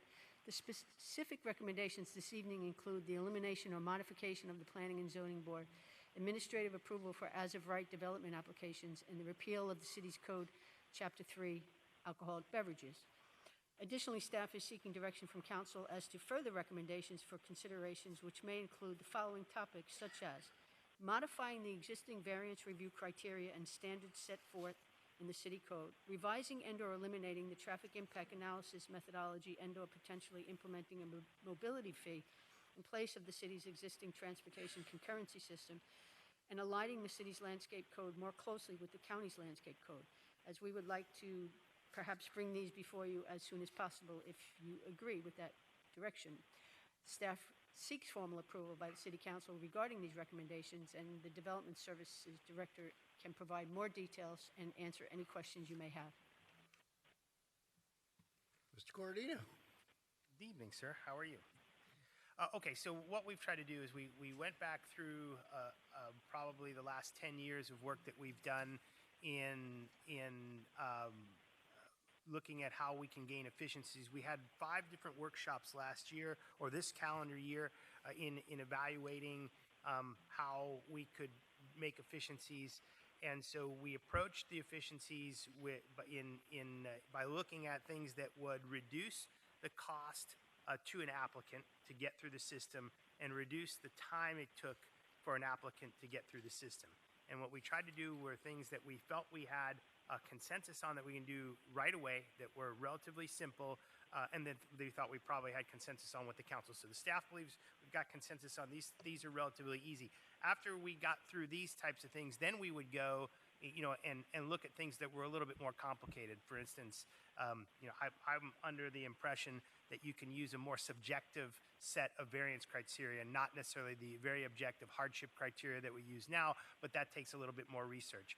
There's the traffic impact methodology is an older methodology that we used almost, 12, 15 years ago, and maybe there's a way to create a mobility fee, which the applicant would come in and simply pay a fee based on a per trip basis and eliminate the need for a big giant traffic study that not only they have to produce, but that the city has to review. Looking at those types of things, aligning the city and the county's landscape code more closely. So we're looking at ways that of the common complaints that we get in going through the system. So we've made 3 recommendations tonight. Well, number 1, you can eliminate the Planning and Zoning Board. And that is a redundant board. It makes an advisory opinion. It takes, it's the middle step in a three-step process to get through the development review process.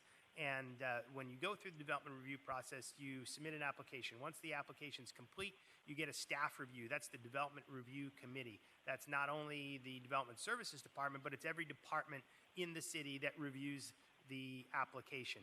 Once, what we do is we make comments to the applicant.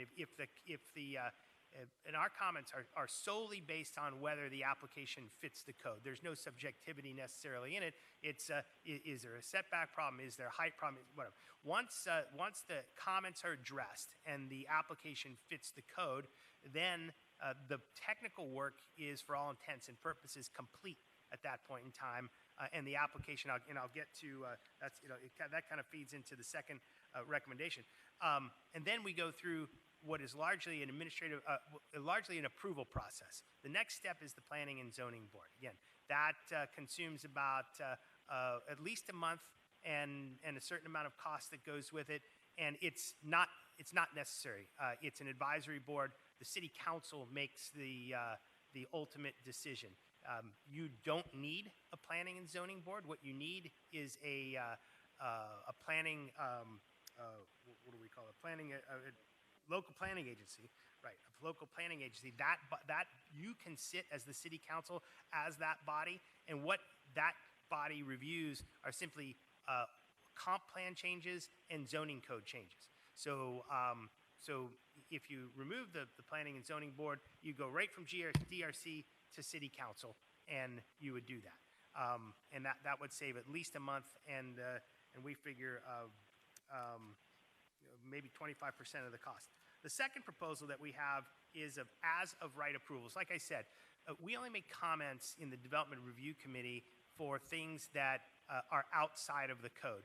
If an application came in and fit the code, meaning it needed no variances, it needed no, I guess what I'll call discretionary approvals, special exceptions, those types of things, then it really can't legally be denied in the first place. The answer to that is just have the staff administratively approve those things. Now remember, in that case, it's not a subjective requirement. It's very objective. It fits the code. It fits the height. It fits the color. It fits the setbacks. Everything is to the code. The density's to the code, and presumably that's what we want to see in the city because that's what our laws are. That would eliminate 2/3 of the process for the vast majority of applications. Things would come through. They would, as soon as the DRC is over, and basically these things could be approved in 30 days, eliminating almost maybe half of the cost of an application and perhaps half of the time as well. I think that would also incentivize applicants to fit the code a little bit better. It would eliminate those things, those variances and things like that. Of course, anything that went to change the code, zoning code changes, comp plan changes, anything that needed a variance, anything that needed discretionary approval like a special exception, or those types of things would then go through the process. And either, if you eliminated the Planning and Zoning Board, that would just go to the local planning agency, and you do that the same night as the City Council and move forward. Finally, Chapter 3, alcoholic beverages, we feel is a bit redundant. The state regulates alcoholic beverages. There's no reason for the city to regulate that as well. Again, that's taking, I don't necessarily know how long it takes the state to go through it, but that's putting these guys through our process, which I explained is at least a 4 to 5 or 6 month process involving the DRC, the Planning and Zoning Board, and the City Council, and all the requisite costs that comes with that through our application. But if you eliminated that, I don't necessarily know how many applications that we process each year, but we could eliminate that altogether and make it much easier for the applicant to get through. Of course, want to hear your opinion on those and see if we can't move forward on that. And then, of course, we'll bring if you want to talk about the other things, we can advance those thoughts as well and bring them to a subsequent meeting so that we can knock off as much time and as much money as we possibly can for the applicants as they go through the process. So with that, I'll take any questions that you might have. Thank you, Mr. Cordino. Council? Councilwoman Avila? Sorry, you're going to hear a lot of me tonight. Thank you so much, Development Services, for listening to council and bringing forward things that we actually asked for. Months ago, when we first started our Development Services discussions, I asked maybe we should consider restructuring P&Z into a different style board. I like the recommendation that you've made, and I actually see someone in the audience that I'd like to make a recommendation to appoint to that agency if we were to adopt that. I think that the process that we have right now is burdensome. It's an obstacle to our process, and it suppresses development. And we need to make these changes so that we can bring thriving economy back to Homestead. You know, our downtown is suffering because we don't have residences there. We need to have density to support the businesses. The reason why these projects that are happening in Doral and other projects that we've seen presented by Related, for example, they work because they're mixed use. They have the business component with the residential component. We need to make these changes within our development services process to show our good faith that we're committed to making the process easier, simplifying it, and bringing the applications in the door and out the door as quickly as possible. Now, when it comes to saving the money, they're going to be saving money because we're going to be saving them time. I'd like to see maybe us offset the direction of those fees that they normally would be paying for these. I'm getting exhausted here. The money that they're paying now, that they won't be paying, that they'll be saving, maybe we can put that into Public Art Committee. Maybe we can put that into investments to increase our electrical infrastructure, more investments towards our water infrastructure. So maybe for right now, we can focus on reducing the process, maintaining our fee structure, and just reallocating those. But I support each and every single one of these recommendations, and I'd like to see it go through tonight, and I'd like to have a workshop on the agenda for January so we can continue the conversation and keep this going. Thank you for now. Thank you, Councilwoman. Nothing? Thank you, Mayor. Echoing what Councilwoman Avila was saying, I'd like to see something happen specifically in the downtown area where we create some sort of expedited process so that anybody that wants to open any business in downtown immediately gets to the front of the line, or we have some sort of process that makes that happen a lot faster than what it's doing now. So I think if we don't do anything, it's going to continue to get depressed, and it's not going to be what we always intended it to be. I'm good on your recommendations with number 2 and number 3. I just want to hear some more about when you get rid of the P&Z board, we basically become that agency, right? And it'll happen on the council, on the meeting day. We would look at what's presented when it comes to zoning changes and site plans, right? No, you'd look, right now the Planning and Zoning Board looks at everything that goes through the public hearing process. So basically, everything that you all hear as the city council, they hear. We don't need to do any of that. All the local planning agency needs to do is look at 2 things: changes to the comprehensive plan. That's typically, well, mainly in the land use category, could be any element to the comprehensive plan, and changes to the zoning code. And that's when somebody were to add a use to the zoning code, or take something from residential to commercial, or vice versa, or change the code. So the only time the local planning agency would need to be involved are in those 2 occasions. That would be it. Everything else would go straight to the city council and not use the local plan. The way it could work is in many places they hold a local planning agency meeting immediately before the city council meeting, which you would introduce the item and say, okay, we're going to hear this, and just kind of gavel it through, and then have the major discussion at the city council meeting so you could give it formal approval. Okay, so walk me through an application process for a person that has a perfect set of plans. For example, taking away P&Z, how much faster does it get through the system? Perfect set of plans. Applicant comes in with an application. What we do is we have a pre-application meeting with the applicant. That's where we provide, the applicant tells us what they want to do. We tell them the rules, and we provide them a written checklist of the things that would be applicable to their application. So whatever their site plan or variance or whatever they're going to do, here's the list. Supply that list. They come in with the application, and we give it a check for completion. Right. Once we have everything in the application, then we begin a review. Typically within 30 days, we've reviewed the application. A perfect set of plans, one that fits the code, has no comments. So it passes through the Development Review Committee right there, and then it's scheduled for the next available Planning and Zoning Board meeting. That's typically 30 days, somewhere in the next month. After it goes to the Planning and Zoning Board meeting, for the Planning and Zoning Board meeting, we need to advertise, we need staff reports. Once we have staff reports, we have cars to put together, and then not only is that done, but it's all backed up in time. The advertising's got to be X amount of days before the meeting.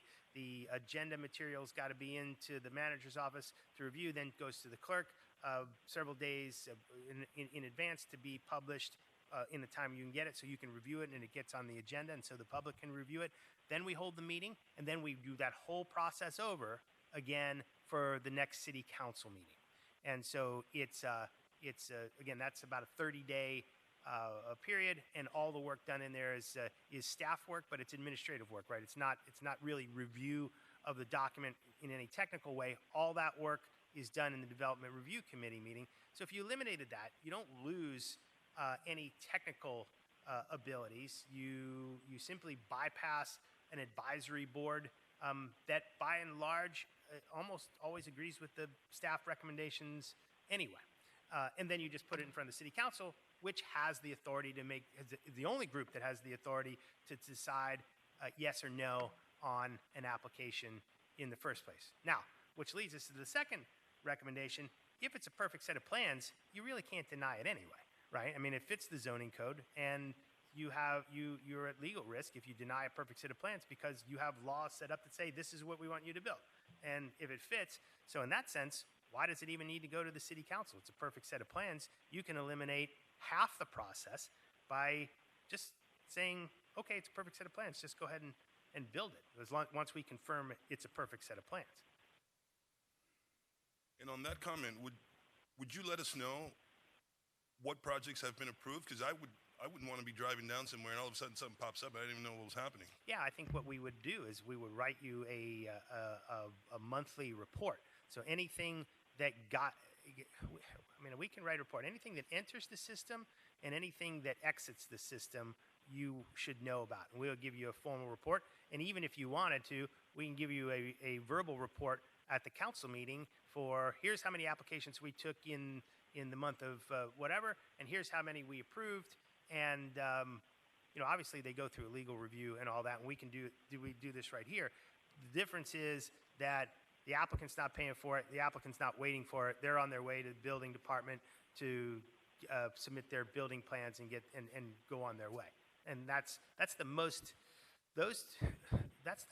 impactful thing we could ever do for an applicant, because it's eliminating a tremendous amount of cost and a tremendous amount of time that's really absolutely unnecessary in the first place. And we can provide everybody with the information at these meetings so everybody will know about it. I'll rest there. Thank you, sir.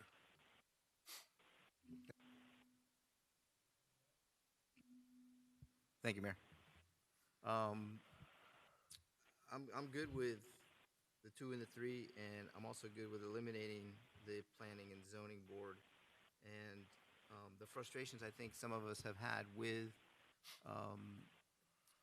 the P&Z and timeframes is sometimes they don't even meet quorum, and that delays the process even further. The costs involved are not directly city affected.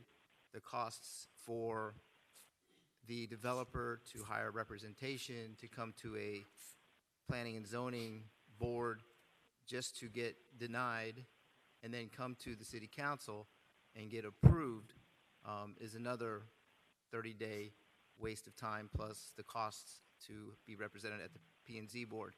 Because if you go back and you look at the majority of the opinions that were brought forth by P&Z along with staff, we either go with them or we go against them.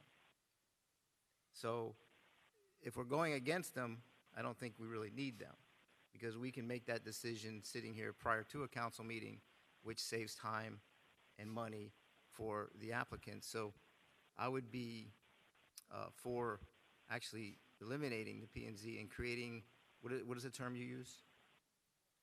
The local planning agency. Local planning agency, which would be a very short meeting, because you would be introducing that and saying, we'll be talking about that in the council meeting, basically. Yeah, and also the local planning agency wouldn't deal with everything that the planning and zoning board deals with, right? So you will only deal with comp plan changes and zoning code changes. Right. And everything else, the local planning agency wouldn't even deal with. No variances, no special exceptions. Right now, the planning and zoning board is a mirror of what you deal with at these meetings, except for it's purely advisory. It holds no weight. Right. So that I would be perfectly fine with creating the meeting prior to the council meeting, and letting us take care of that and moving it forward, knocking out that one step where they don't have to go through P and Z, which will save them, additional time. And the thing I think about is when you schedule the P and Z meeting and everybody's getting ready to come down and boom, you don't have a quorum that day. I mean, it really messes everybody up. And there have been times in the past where we didn't have quorum for P and Z 2, 3, 4 months sometimes. And you can imagine somebody that already knows the process is going to take 6 months. If they get delayed 2, 3, 4 months, I mean, it's like, why am I even bothering? So that would be my thoughts and what I would go with. Thank you. Thank you. Councilwoman Bailey? Thank you, Mayor. 2 and 3, I have absolutely no issue with. I don't know if anybody read through the entire chapter of 3, but 313 sounds like something written out of like Prohibition times. Right. Seizure of an animal, transporting illegal alcohol. But I do appreciate reading the comments from P&Z, and I would like us to consider possibly keeping, I like that we have, an architect, we have an attorney, somebody who's not part of this typical discussion that we have. I do enjoy reading and appreciate reading a lot of the comments that are through there. So maybe we should consider having our first step, if we do go with the LPA, having some of these P&Z members that would still be interested in serving to maybe continue in that aspect. Yeah, 2 and 3, I have no problem with, and that would be my only suggestion if we move forward with the planning agency, to consider some of our P&Z members that do consider, they are looking out for the best interests of the city and would hopefully like to consider serving in that regard. Thank you, Mayor. Thank you, Councilwoman. Councilman Fletcher? Yes, thank you, Mr. Mayor. So I have no problems with any of these recommendations. As Councilman Roth stated earlier, more than 50% of the time, we don't go with what the P&Z board actually recommends. One thing that I would offer, though, is, when these do come before us in the future, we have a professional city staff that needs to make a recommendation. And this goes not just for these type of issues, but every type of issue we talk about. When we ask to give you all direction for an item from this dais here, a lot of times we get city staff seeks direction from city council. We've given that to you already. We've asked you to go out and take a look at those items and come back to us with a recommendation. And a lot of times these issues become politicized and they shouldn't be. So I would just ask that you look deep within yourselves when we give direction from this dais, or something that's coming to this city, that you're providing us with a recommendation. You're the professional staff that run this city every day. We're 7 individuals that have other jobs that want to serve our communities, but we need a recommendation from those who actually sit in the chair on a day in and day out basis. Again, these are, I think all 3 of them are great ideas, and we need to move forward with them. I will just venture to say this real quickly, that I have an emergency I'm going to have to go attend to. I will call in, and I'll wait until this vote is completed, but I'm going to have to leave, unfortunately, for a short time. Thank you. Thank you, Councilman. Councilwoman? Don't look so happy to hear me. I just wanted to say that in my vision and in my initial recommendation to transform P and Z, Councilwoman Bailey's recommendation is what I had in mind, to transition those who are dedicated to P and Z into these new roles on the new agency. And for it to act more as a liaison to the public, not so much an advisory board to us, but so that developers and business owners and residents can come to the agency and say, this is what I'd like to do, but I'm having these issues. How can I get around it, or what's my next step? So yes, they have the door, they have the office at P&Z, at Development Services, but this agency can definitely be a resource. And those who are working on P&Z right now, us remodeling this is not to state that your dedication, your time has not been valued or is not important. We just want to use it to the best of its abilities in a new way. Thank you. May I ask for clarification? So the recommendation is to eliminate the Planning and Zoning Board. We don't have to eliminate it. You can modify its scope. And so, for instance, you may not have to have a local planning agency, which would, I think, be the city council sitting as the local planning agency, hearing comp plan and zoning code changes immediately before a council meeting and then hearing them again at the council meeting. You could still have a planning and zoning board. Perhaps you could say that they would hear the comp plan and zoning code changes, and they can do it at the regularly scheduled local planning and zoning board. Is that what you're asking for? Because what I was... No, okay. No, I like what you've presented. Okay. But what I'm saying is to maybe offer an opportunity for the current participants to still keep in some capacity a channel of communication. Maybe there's a different name, maybe there's a different branch, but not necessarily a voting power or a decision-making body, but maybe just a liaison. And if that's not part of this recommendation, then I'm fine with that too. So, thank you. You're welcome. James, can the... There's a couple of things going on here with respect to these various proposals. Pardon me, my voice is a little... with respect to the first option, which is the elimination and/or modification of the duties and powers that currently the P&Z serves. So if we just put a pin in that for a moment, under state law, every local government is required to have a local planning agency, and the elected body can designate themselves as the local planning agency, or in the current case that you have now, you've designated the Planning and Zoning Board to serve in that capacity. So in addition to the P&Z duties and functions that it has, it also serves as the LPA. So it hears comp plan amendments, code amendments.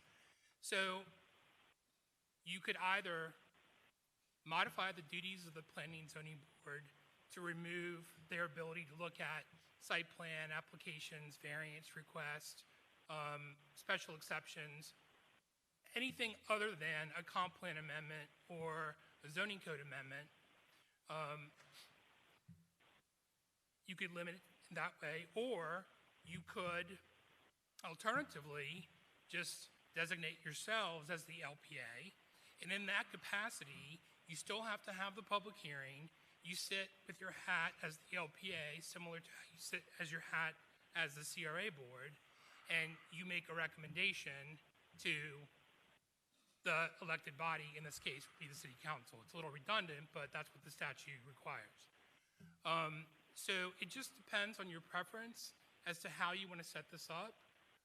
With respect to if you want to designate yourself as the LPA, but keep the Planning and Zoning Board in some kind of whatever we call it, right? I'm not really sure how that fits into the development review process. Okay, so to clarify, I want to continue as is, and then in the future development services workshops, I can kind of continue to massage my idea on the liaison aspect. But I'm fine with eliminating P&Z, appointing ourselves as the LPA, and having that meeting right before the council meeting as such, as stated. Thank you. Okay, so let me also get some clarification. So the second part of this is the as of right development section. And currently, your existing code already has the ability for staff to exercise their discretion to look at as-of-right development, but you have parameters established in your code. And the parameters that are established in the code say that any non-residential, commercial, industrial, that is less than 5 acres, provided they don't require a variance, a special exception, then that can be reviewed administratively. It gets reviewed administratively. There's always the ability for someone to ask for an appeal, and that would come to you all should an appeal occur. The second component part of the as-of-right development is anything residential less than 5 units. So that could be done administratively currently the way your code is set up. So you wouldn't have to make any changes to that. If you want to modify, eliminate, or expand the current parameters that I just mentioned, then we would need to do code amendments to provide for that. And that's my recommendation, is to expand it, and we can bring that back. It's very, in my opinion, a very simple code amendment. We can work that out, but we can do it ASAP. No, we can look at that. I think there's an issue with residential because the county is going to require a resolution from you all as the elected body to approve or deny a proposed tentative plat and final plat because the county has final plat authority. And so the county is going to require a resolution from you all in your capacity as a city council so that they can take that piece of paper to the county and go through the county's process. And I think we can deal with that through platting and not hold up entire site plans. That's one last component. It's largely ministerial in the first place. And if we just had to bring a plat to this body, it's a lot different than bringing an entire site plan or entire development package and all the associated costs, not only on behalf of the city, but even more so on behalf of that the applicant bears with their set of consultants, lawyers, architects, traffic engineers, which is the bulk of the cost to get through the system. Thank you. Couple questions. Well, I'll take these in reverse order. Obviously, the repeal of Chapter 3, or the alcoholic beverages, is a no-brainer. I support going forward with the administrative approval for as of right, as of right is currently defined in our code. It's very limited. I think that we would find as council members personally, and that the public would be here with their pitchforks and torches with much expansion of that without public notice of those kinds of issues. But I'd like to ask Mr. Cordino, both Mr. White, since you both have significant experience in other communities. And let me preface this question by saying I like the idea of having citizens input as a board in an official capacity. And I agree that there are many cases where it's an unnecessary delay and expense. But what would be a middle ground there where if we retained a planning and zoning board and greatly diminished its jurisdiction, such as we reserve to them the right to make recommendations on code changes or comp plan changes? What would be some of the other items that perhaps would be beneficial or a good fit to have that extra set of public eyes and citizen input on certain issues? Any thoughts on that? Because I don't want to wholesale throw out the planning and zoning board and that ability to have folks sit in an official capacity. Yeah, I think you can modify it to do whatever you want it to. So, like some of the ideas that Councilwoman Ava may have had earlier are possible. You can let it sit and let it review comp plan changes or zoning code changes, or you can take that out of it, reserve that for the LPA, because at that point those are usually critical on the way, particularly in a city like Homestead, which may be converting ag land into something more desirable, either commercial or residential, and it goes part and parcel with a site plan review. You can shortcut the process, let the LPA deal with that, because it would happen the same night as the city council meeting, eliminating that month anyway. And maybe the planning and zoning board then deals with variances or special exceptions, and that may be it. And one of the things that we were thinking about was incentivizing compliance with the code. And so when you are doing the as of right developments that enable full compliance with the code to get approved administratively, that's great. Somebody has a variance. Okay, now all of a sudden, not only are they going to go through the DRC, now they're going through the planning and zoning board meeting and the city council meeting, and now it's a regular process. So that takes the applicant with 7 variances, and they think twice about that because the price goes up significantly. And so I think that's one of the things you can do, and I think the thought process with that goes well in terms of incentivization. Some eliminate that board altogether and have what's called a zoning workshop, and once a month they have each of the applicants come in to a room like this and almost informally present their application. Citizens will come in, they'll have boards up or a slideshow or something like that. The citizens will walk around the room and speak to the applicants about the application, and it's more of a conversational give and take between the applicant and the citizens. No voting takes place. It's simply a public workshop, like a town hall meeting, if you will, and that enables that interaction. There is no board that sits. It's just city process. But those are my immediate thoughts. All right. Lost my train of thought. But to clarify, as the code is currently written, you have the authority, and you're asking us to, I guess, give it our blessing tonight for administrative approval for as of right as currently defined. No, I'm asking to say anything and there are no size limitations on as of right development. If something were compliant with the code and needs no variances, special exceptions, or otherwise discretionary approvals that only the council can give, that it just be approved in the DRC. So under that scenario, if someone came in with 381 lots, so long as they did it without any variances, you could sign off on that? Yes, sir. I'm not down with that. Others may be, and that's my fear, that we're running down this slippery slope of anything goes. I think we've been too burdensome for many, many years, but we're sliding down that dangerous terrain of anything goes. And again, why are we here?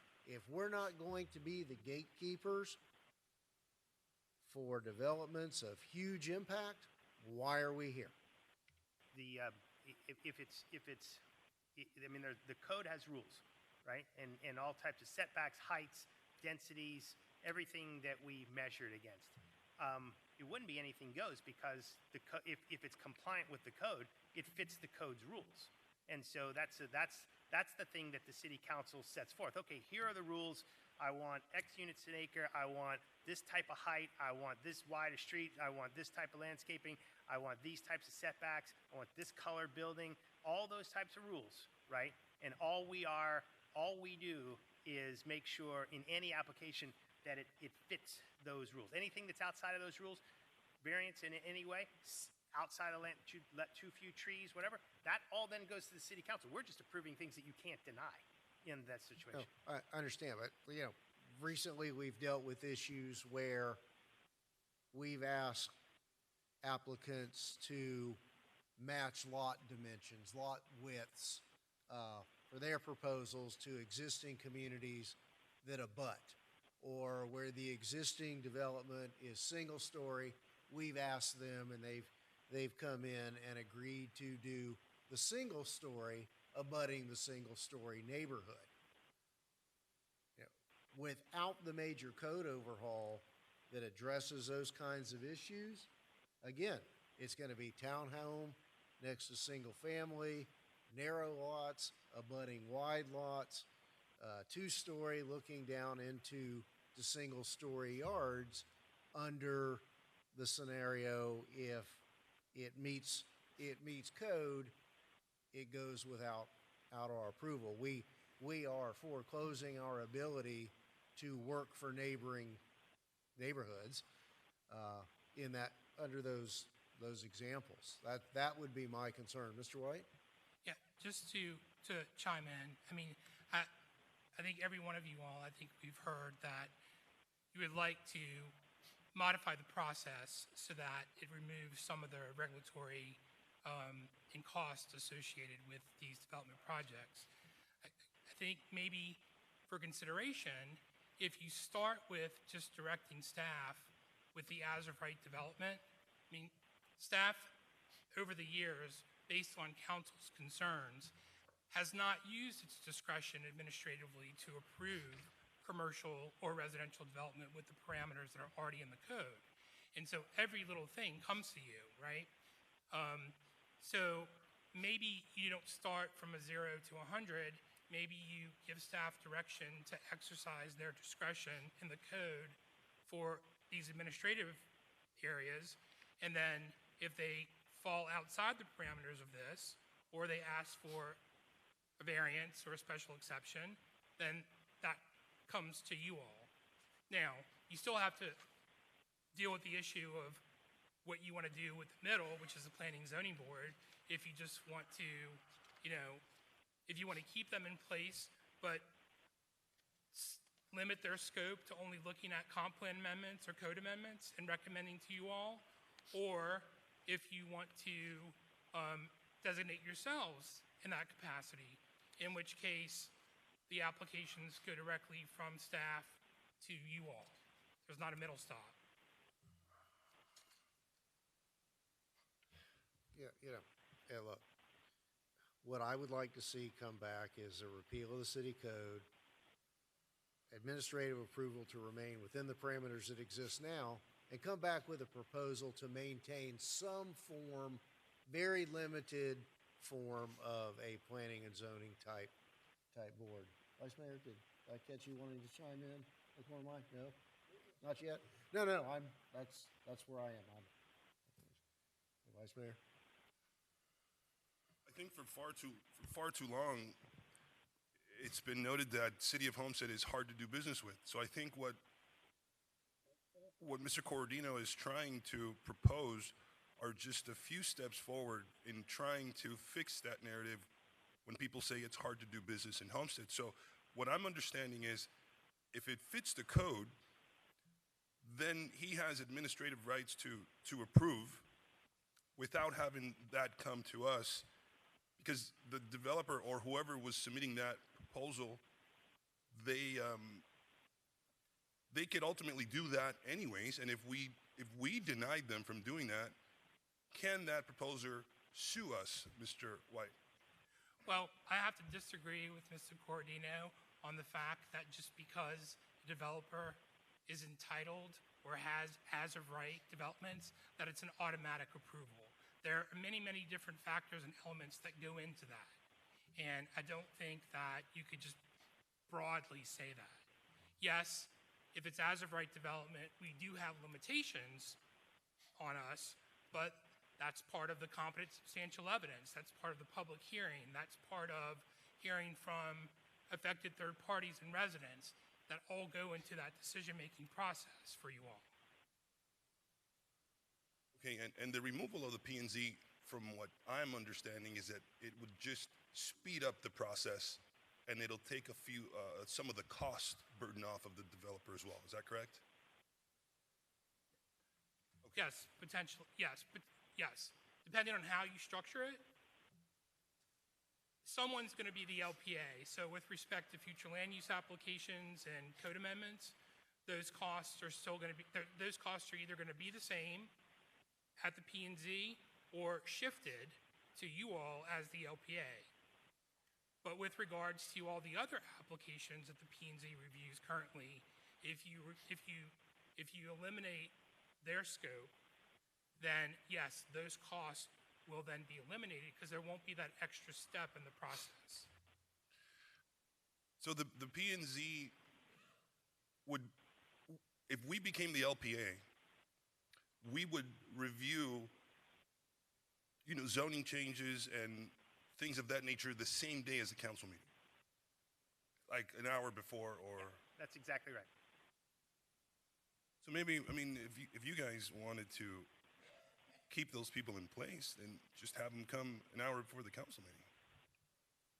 Well, now they're going to want to, what we're suggesting is, since it's the same body, the city council, sitting as the local planning agency and the city council, you're going through formality with the local planning agency. You're opening the meeting, you're calling the public hearing, you're moving it along with minimal debate, and then you're having the actual debate there. I think if you had a planning and zoning meeting, they're going to have a full meeting, which you can have it starting at 3 o'clock in the afternoon, let them do their thing, and then go to the thing, go to the city council, and that would probably be better suited, but just probably not at 5 o'clock and then start your regular council meeting at 5:30 type of thing. When the P and Z doesn't meet quorum, and they got to push that application back an additional month, what incentives do we give the developer? Well, they get to re-advertise. They get to, at their cost, they get to have us rewrite all the staff reports, rewrite all the cars. So everything you see in this package is effectively totally redone for every meeting. So when we start deferring things, that whole process starts again. And so there's a good amount of staff time that goes into just the administrative aspects of getting an agenda ready. And that's not only development services staff time, but it's all the department heads who are reviewing the cars and checking off on it. It's going to the manager's office for a review, then it's going to the clerk's office for the printing, the making of the books, and all this type of stuff every time we do it. And it's a labor-intensive process, particularly when you're dealing with a whiteboard. Thank you, Joe. I'll stay there for a minute. Thank you. Councilwoman? I have more comments, but I'd like to allow, not to allow, but to invite Councilwoman Fairclough to chime in now, or do you want to wait for me? Okay. I'm sorry, I didn't see you.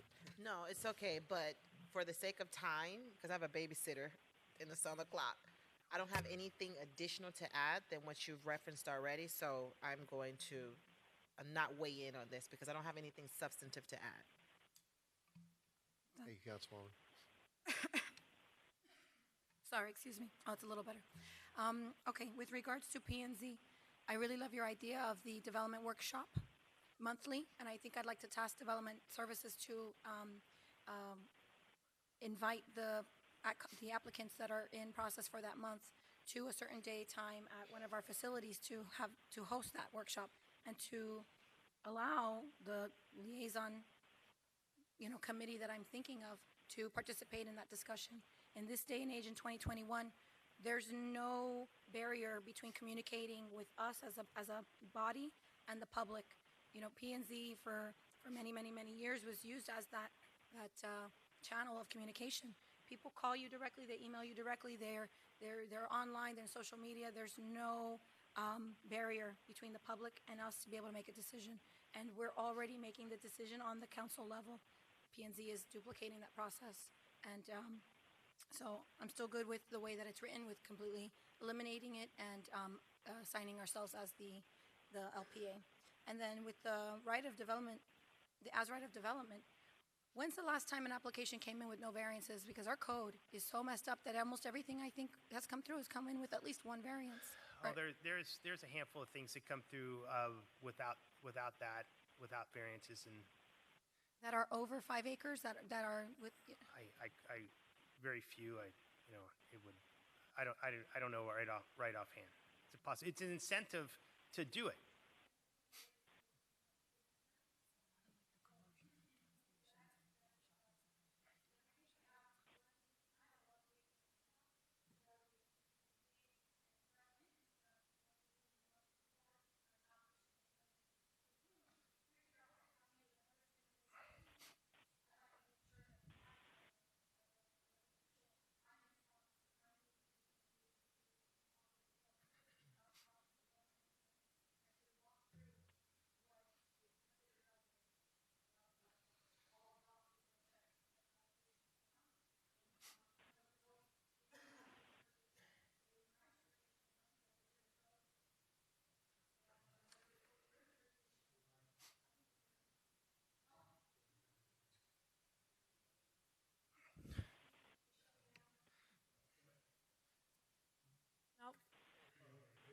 Okay, did you guys hear anything I said? No, could you start over, please? No, I heard. Could you hear me? Yes, I could. you But guys I'm hear used to me? hearing you. Okay, good. And I'm sorry for the rest of you guys. But my point is that I have faith in staff to be able to meet me in the middle and say, this is what our challenges with the application. This is what's good with the application. If it meets the code, it meets the code. And we're planning to rewrite our code anyway. So there's a lot more conversations to come forward. And so I'd like to make a motion at this point to approve the recommendations, all 3, 1, 2, and 3, as stated. And I'd ask for my colleagues to support it and move forward. Thank you. Well, just for point of clarification, the recommendations say elimination or modification of the Planning and Zoning Board. Oh, thank you for that clarification. The elimination of P&Z, the administrative approval for as right of development applications to be expanded, and for the repeal of the City Code Chapter 3. Thank you.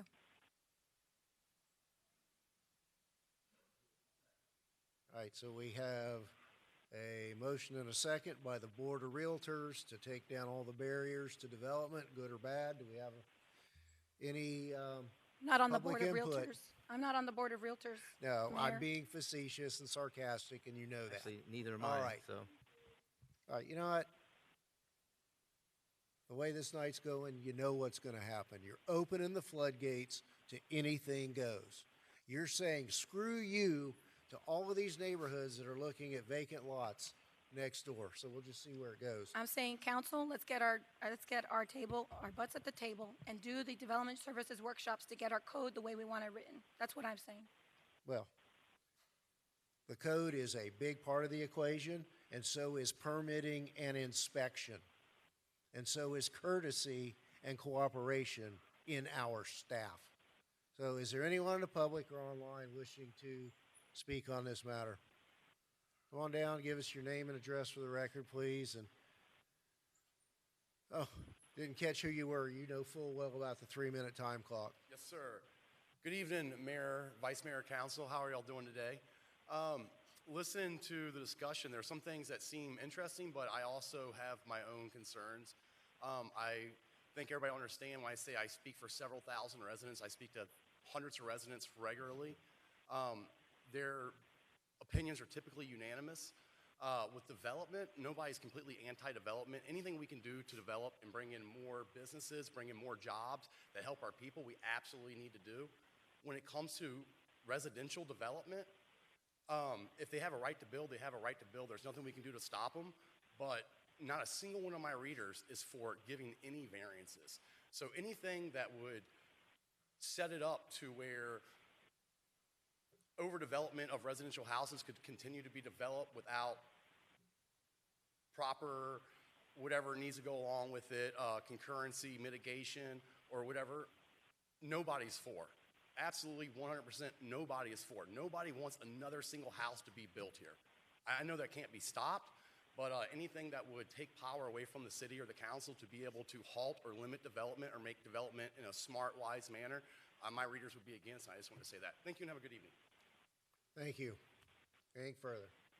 All right, so we have a motion and a second on the floor to eliminate in full the Planning and Zoning Board, to authorize a change to allow administrative approval for as-of-right development, which would be defined as any application, no matter residential, commercial, or industrial, that meets the code, and a repeal of the Chapter 3 regarding alcoholic beverages. That is what is before us. Any final comments? Mayor, Yes, Mr. White?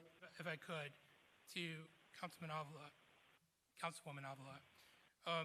your motion to eliminate the P&Z board, do you want to include a reference as to what the LPA would be? So does that mean eliminate the P&Z board and then And the designate us council as the LPA? LPA? Yes, Okay. I will. And I'll include in there for future discussions on creating a liaison to the public for development services so we can host our monthly public workshops regarding zoning and development services applications. And you know what? When those applicants don't show up to that workshop, it's going to look really bad on them, isn't it? So anyway, I'll rest there. Thank you. Is that it? Okay. Oh, Mr. Fletcher, Councilman Fletcher? Yeah, thank you, Mr. Mayor. So after further thought on this, taking into account that I think we don't have a full consensus on board here tonight for the first item on the motion, I'm able to support the other two items, but I will not be able to support the complete removal of P&Z. I think we need further discussion on that, a workshop perhaps to outline what we think the long-term goal is going to be for the LPZ or if we maintain the Planning and Zoning Board as needed. But if the motion continues as suggested, I will be voting no. Thank you. Thank you, Councilman Fletcher. All right. So you need and this is to direct the, I guess, a code change. Is that the correct characterization, Mr. Pearl? Correct. Mr. White? If this is the will, then we'll make the appropriate changes, and you'll all see those again. Right, and they'll require council action in the future to implement these directions. Okay. All in favor? Any opposed? Aye. And Councilman Fletcher. All right. Thank you all. All right. I believe, unless you have anything further, Madam Manager, that concludes the business on the Committee of the Whole agenda. I do not. Thank you, Mayor. All right. So I have 8:04 on my phone. Let's, we'll adjourn this meeting and reconvene the special call at 8:15. Move to adjourn? Adjourn, 8:15.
sugar? You gotta go with both?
Thank you all and welcome back. I'll now call the special call city council meeting of the city of Homestead to order. Today is Tuesday, December 7th, 2021, and it is now 8:17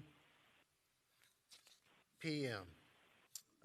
City of Homestead will hold a special call council meeting. The public may participate in person at City Hall or virtually utilizing video conference via WebEx events or the toll-free conference call number. Please go to cityofhomestead.com/calendar for specific details and instructions on participation utilizing video and telephonic conferencing. The meeting can also be viewed live on the City Access channel or city website at cityofhomestead.com. Public comments can be made in person at the meeting or emailed to publiccomments@cityofhomestead.com. Written public comments are limited to 300 words per comment. Written public comments on specific agenda items, including your name, address, and item you would like to comment on, and your comment, can be submitted by noon Monday, December 6, 2021, and will be included in the minutes. Written public comments on general matters, including your name, address, and your comment, can be submitted up until 30 minutes after the end of the meeting and will also be included in the minutes. Roll call, Madam Clerk. Councilman Roth? Here. Councilman Fletcher? Councilwoman Avila? Here. Councilwoman Faircloth Staggers? Councilwoman Bailey? Vice Mayor Guzman? Here. Mayor Lozano? Here. All right, thank you. Madam Manager, are there any additions, deletions, or deferrals? No, Mayor, there are not. Thank you. Before we go forward, this is something I meant to address at the opening of our earlier meeting. I feel it's important just for us to take a moment and recognize this, that today is December 7th, the 80th anniversary of the attack on Pearl Harbor.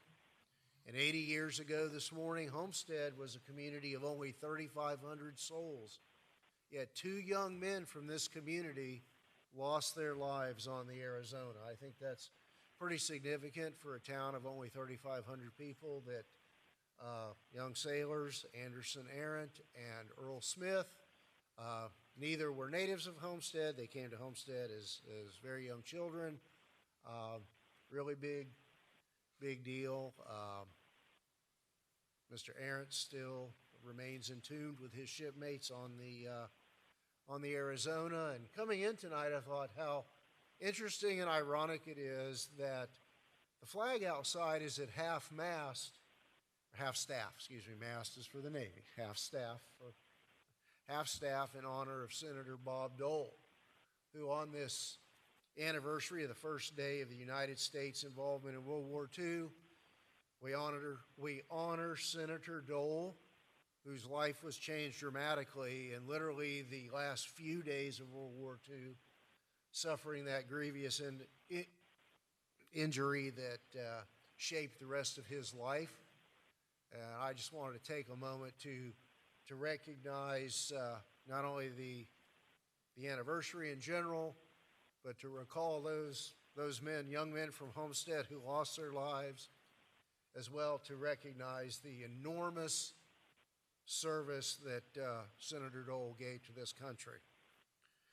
All right, we have before us tab 1, approval of the November 9th, wrong agenda. Okay, public hearings. Mr. White? Yes. Please be advised the following items on the agenda are quasi-judicial in nature. If you wish to comment upon any of these items, please indicate the item number you would like to address when the announcement regarding the quasi-judicial item is made. An opportunity for persons to speak on each item will be made available after the applicant and staff have made their presentations on each item. Swearing in, all testimony, including public testimony and evidence, will be made under oath or affirmation.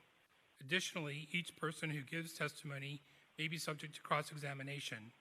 If you do not wish to either be cross-examined or sworn, your testimony will be given its due weight. The general public will not be permitted to cross-examine witnesses, but the public may request the council to ask questions of staff or witnesses on their behalf. The full agenda packet on each item is hereby entered into the record.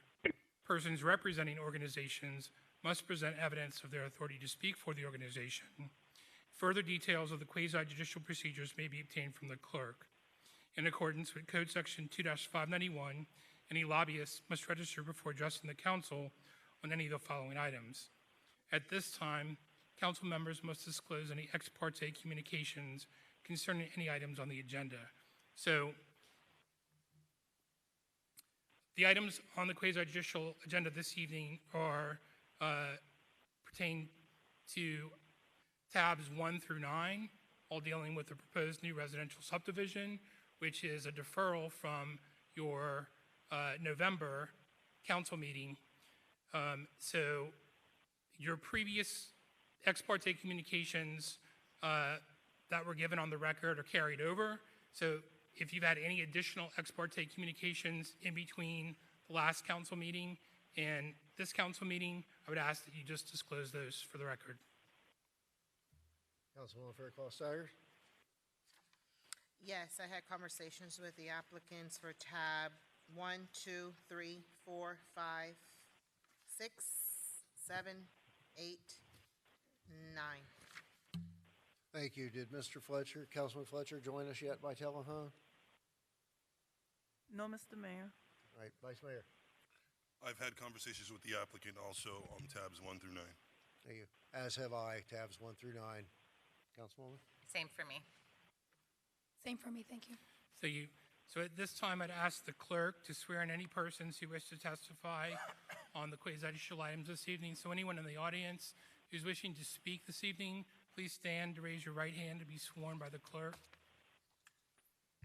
Do you hereby swear or affirm to tell the truth and nothing but the truth, so help me God? Thank you. You may be seated.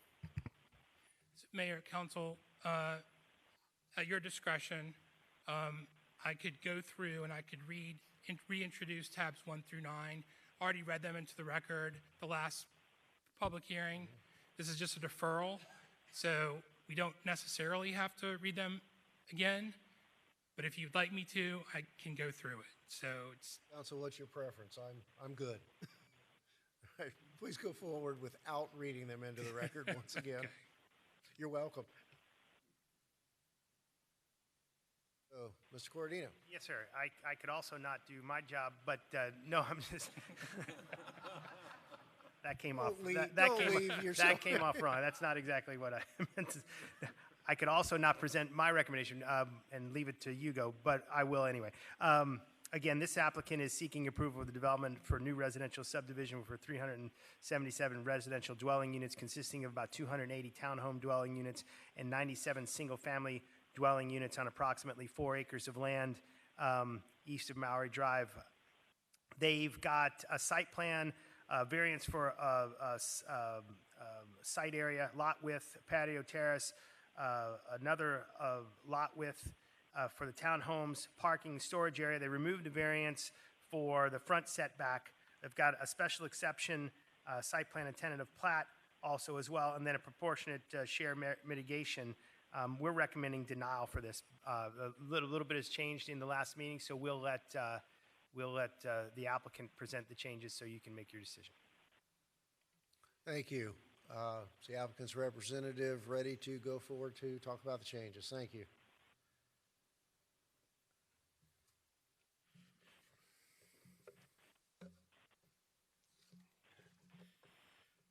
Thank you, Mayor. Hugo Arza, offices at 701 Brickell Avenue. I was teasing James that if he read the entire thing, he might speak longer than I do this evening, because my goal and intent is to get through this very quickly. You all heard the first go-around, a very detailed presentation, and got into a lot of the reasons behind requesting this application or this project and the requests that we were making. What I've done with this presentation is kind of assume that we all just took a quick break, had Thanksgiving, and came right back. And I'm not going to rehash all of that, but what I'm going to do is just focus on the changes that we've made since the last time. As you all disclosed, you've all spoken with us and our team over the last 10, 12 days. So I think this is fresh in your memories. It's fresh in the memories of last month's hearing. It's not like we had a 6-month delay, and so we think we can just kind of jump through this. The aerial, both this one and this one, just to help us focus on the location of the property. and and the proximity to the rest of the development area.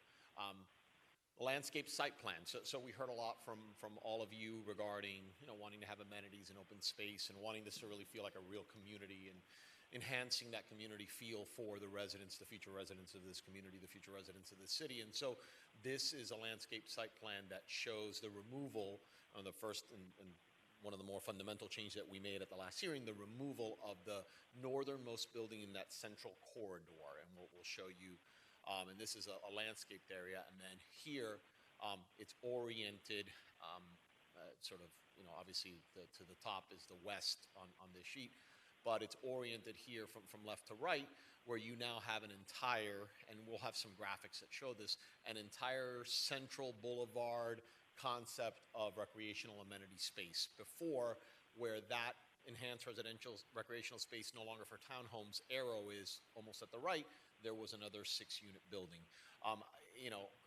Candidly, it made for a better project. That 6-unit building kind of stuck there because it didn't have any other buildings around it, and it was just kind of, backing up and fronting on parkland. I think that this is a better project and a better approach to this central area to provide all of that. So clubhouse, the pool, the splash pad, which we discussed and are now incorporating, and I'm going to get into the vehicle by which we incorporate, some of the amenities that we're proposing. Park area, playground area, again, the enhanced recreational space no longer needed for townhomes, so another sort of open park area, green space, dog park, and then all the way to the end, and then you get to the next road up internal roadway. So an entire central boulevard of open and active and passive recreational spaces. I've started to obviously highlight that because it's the graphic, but here is that it's tract M in the plat, and so it's just easiest to identify it by its tract number. Tract M now has the different elements that we've included, and so along with our commitment that we stated on the record, we've also drafted with your attorney's assistance. He did his job. Joe, I'll have you know that James did his job. We proffered a declaration of restrictions, and it includes the commitment to provide no residential building in that tract M, which we identify as such, as well as to enhance by providing for the splash pad and some of these other elements. And so that language is in your declaration of restrictions, as well as numbers 2 and 3, cement roof tiles and hurricane impact windows, which I'll remind you, the hurricane impact windows, I think came up a lot during the discussion of one of our variances, and I will just briefly go through the request in a second, but one of our variances, which was that outdoor storage variance that I think you've all grown pretty accustomed to seeing applicants try and vary from, because these units all have garages, and so most people would store shutters. There'll be no need in this project. They'll have their garage, they can store whatever they want in there, and they'll have hurricane impact windows. In addition, the final bullet point here, we are restating, we've discussed with your city staff, and we think it makes more sense for it to be, if acceptable to the council, a condition to the site plan approval, that we would, the applicant would make a contribution of $115,711. It's a weird number because what we did was we added up or rounded up considerably to $300,000 total. So we remind you that there was a transportation proportionate share mitigation fee that you have as a separate item that you'll vote on later this evening. That was basically the difference between $300,000 and the $115,711. So this money, by not attaching it to the proportionate share mitigation agreement, I think just gives the city a little more flexibility to utilize it as they see fit for transportation, traffic-related issues in this area, in this vicinity. So we would respectfully ask that you, if so inclined, just include it as a condition for your site plan. So how do I pause this? No, that didn't do it. Okay, so okay, sounds like I figured it out. So the changes that we talked about beyond the ones that are in the declaration of restrictions, the removal of those units, the amenities, were enhancements to the project. And again, we hear a lot and discussed a lot about the aesthetics, the view of the project, what it looked like. And so I'm going to play this little video, but then we've got some still graphics that I'm going to show. But I think this is going to give you a real sense. And I'm joined today, obviously the record still reflects they were here the last time, but obviously representatives of D.R. Horton, Carl Albertson, our in-house designer, architect, Rebecca Garcia, Javi Tavel. And, you know, if you've got any other questions, and I think they attended a lot of the meetings and calls that we had with all of you. So we'll, well, I don't know how. Should play. How do I get it to, I stopped it previously so that it wouldn't here. Hold on. I know what we'll do. I'll go, yeah, there we go. Here we go. So I went back one more. And so this will give you a quick snapshot of some of the changes, and you'll see the different model types will just change. We just kind of wanted to give you a little bit of a visual with respect to what something like this. So there you see, you know, kind of as it changes, trying to create a little bit of a different feel and flavor. This rendering here, sorry, the lights are pretty bright up there, really captures more of that park area, kind of an aerial view, and then showing some of the townhome units that it would be on the west and on the east side. And here we get into some of the comparison points. So the previous coastal townhouse design, and so, you know, I'll ask you to, it's hard to do, I'll ask you to look at the roof lines, I'll ask you to look at the shutters, I'll ask you to look at the garages, the windows. Those are the elements that change. Sort of try and capture this one and then the revised ones. And so, again, if you go back and, you know, and forth, you'll notice that you change, you create larger shutters, you create a difference in materials down in the bottom picture between the garage and the treatment that's around that garage, different light fixtures. So again, we're trying to show the roof lines. You know, we'll create, you see how like it's got a little bit more of a modern, you've got like the flatter, I mean, it's still pitched in the back, but across the front you've got some flatter lines. And so really trying to provide for a change and an upgrade based on the comments that we got. This is another option that we can incorporate. And again, so you go back to this one as a comparison point, the coastal design that we submitted, and then go to this one. And again, you see the roof lines changing. You see the contrast between the garages and the rest of it, of the colors schemes, and you see the shutters and those elements that change. And then again, sorry, going the wrong way. The previous contemporary, so we have coastal, we have contemporary, we have different model types. So again, this is what we originally showed. And you see some, look at the stonework, around the garages, look at the windows, look at the roof lines again, and then when you move it, you'll notice that we heard from some folks they wanted to see more stone, from other folks that they wanted to see less stone. So we tried to, strike a balance, but, we have a different kind, like a lighter stone. You'll notice on the bottom right, a little bit more of a grayer, and then more of a pop and a contrast with the garages. Again, some changes in the roof lines, sort of fewer of those little peaks, and consistent look, and then providing for some longer stretches and then peaks and then longer stretches, creating a break so that everything doesn't look monotonous. The windows also changed, light fixtures, colors, and the like. And again, a second option now here, we accentuate the stonework a little bit more. You'll notice around the garages, it pops out a little bit more. So the windows, this one has the shutters that are, again, and these will all be decorative shutters. We're talking about, just a look, because these will all have impact windows. But in this one, the shutters are the type that go on the sides of the windows, just really creating a look. They're not serving a function. They're just breaking it up so you don't have a big white wall.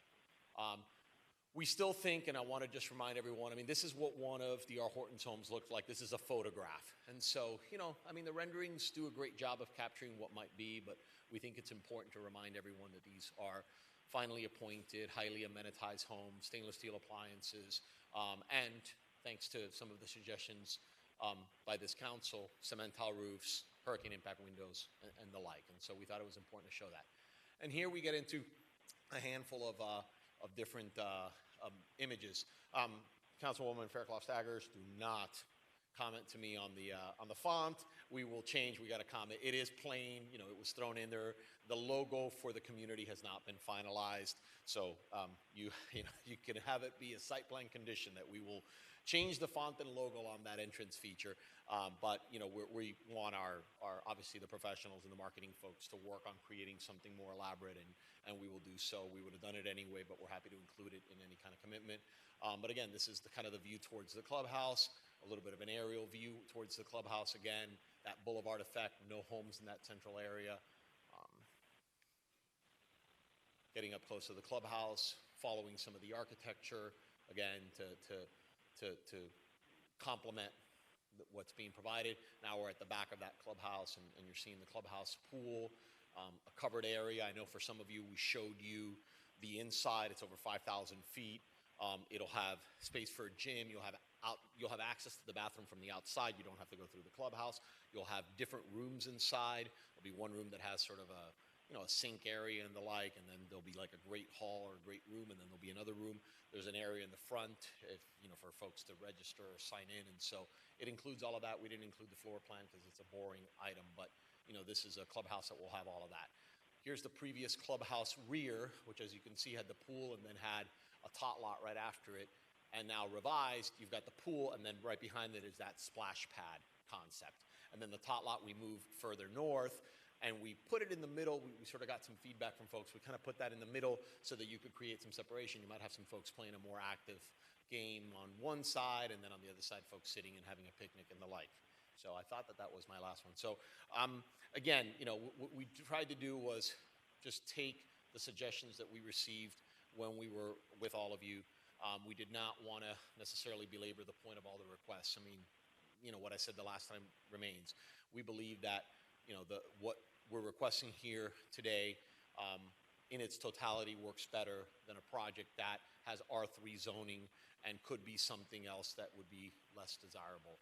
A highly amenitized community such as this one, a mix of single-family homes and townhomes.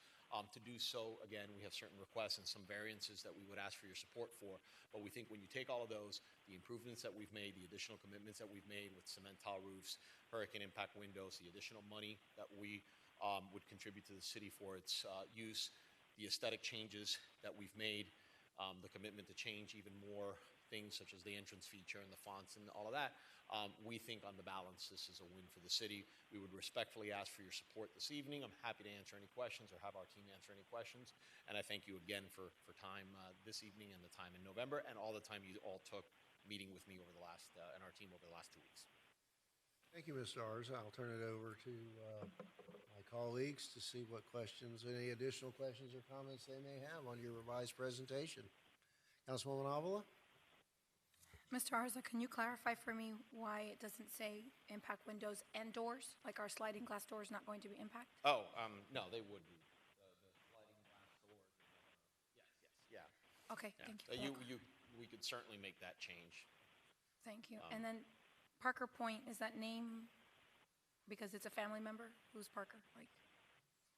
Yeah, the marketing folks came up with it. I've long since learned not to question them. It could be that it changes again. Certainly the logo will change. Did we give you any? It's alliterative. Did I say that right? Madam Educator, alliterative? I got that right? So I guess maybe just Parker Point, but yeah, I don't think there's any special meaning to it. So, just to recap what I said last time, if this property was available when I was purchasing my first townhome, I would have bought this instead of what I have now. I love to see that the east side amenities are moving over to the west side of Homestead. I think it's beautiful, but I'm more, I think my priority right now is to hear from my colleagues as to whether or not you satisfied their concerns. And so I'm going to rest and I'm going to defer to my colleagues. Thank you. Thank you, Councilwoman. Councilwoman Bailey? Thank you, Mayor. I think that this is a very decent product for a first-time home buyer. I appreciate the improvements on the elevation, especially the impact windows. We're always talking about what can we do to make it easier for our residents, and I just could not even imagine right now having to worry about a hurricane and shutters for some of our families that are struggling.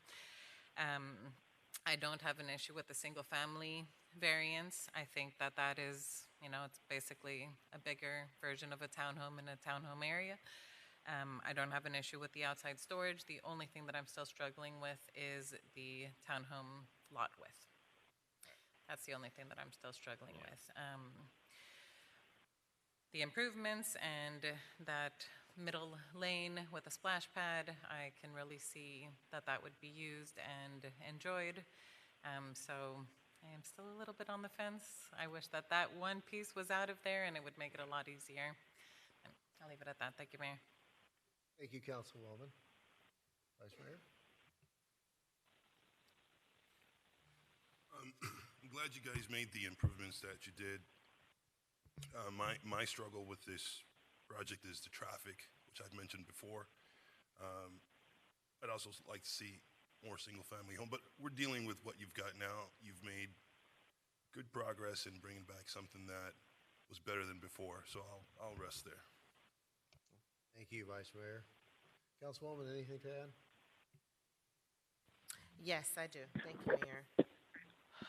I'd like to commend my colleagues first and foremost because I think this is a testament to us really drawing the line in the sand and letting the developers know that you just can't come and give us anything. But we had that conversations and we sent you back to the drawing board to come back with a better product. So although I don't feel you hit a home run with it, I think it's a step forward in the right direction with the elevations and the amenities. But just to clarify, because you mentioned it twice, you said a highly amenitized community. So can you talk a little bit about that and explain to us what is the difference between the amenities provided in this community relative to what is provided throughout our community? Well, I mean, I wasn't comparing it necessarily to other, I mean, I've represented and been before you on many projects where there are clubhouses and pools. I think in the area, and we had other slides the last time, I mean, I think there are a number of communities in the adjacent area to this very project that are multifamily and don't have clubhouses or pools or certainly splash pads or ball fields or any of those options. And so, I mean, I certainly wasn't looking to compare it to any other particular project. I was just saying, you know, compared to some of the things around us that are long since built, and just generally speaking, a community that has a clubhouse, has, you know, a pool, has a splash pad, has a tot lot, has a dog park, I mean, I'd have mentioned, has all of those, you know, is providing amenities that are also not required necessarily of your code or any code. So that's why, I mean, that's my taking some liberty with the words, but, I mean, certainly I think, you know, and I did have one slide, I had a lot of slides, but I think these were all the old slides which we kept for whatever, but this is the surrounding developments. I mean, you know, I mean, I think certainly compared to our closest neighbors, our project will enjoy a high level of amenities for the residents that come into this area that I think they'll really be able to appreciate, in addition to the wonderful parks there. I mean, they're walking distance to Harris. I mean, they're so close to other things. So that's all I meant by that. Okay. So thank you for referencing the entrance feature.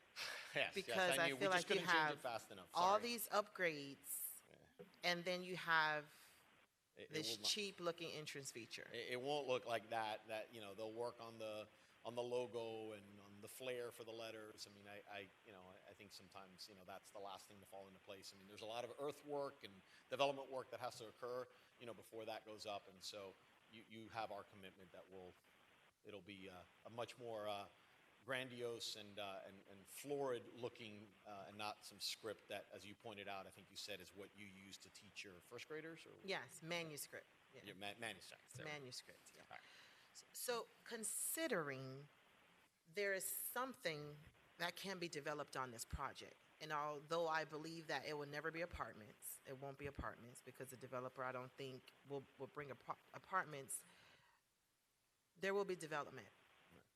And because you acquiesced to some of our requests and concerns,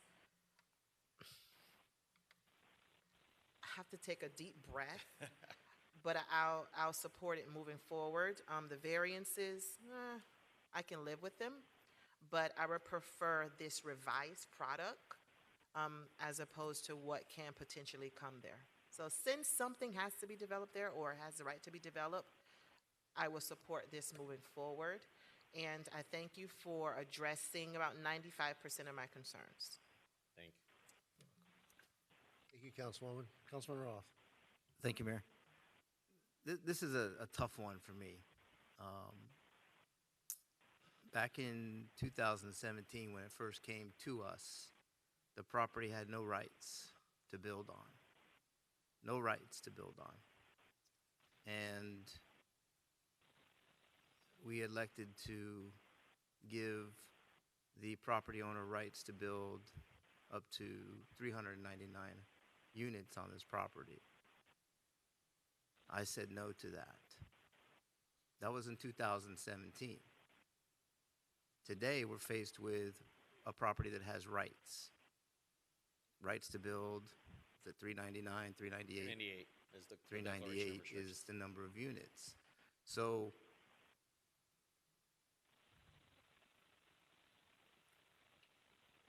we can't take away those rights.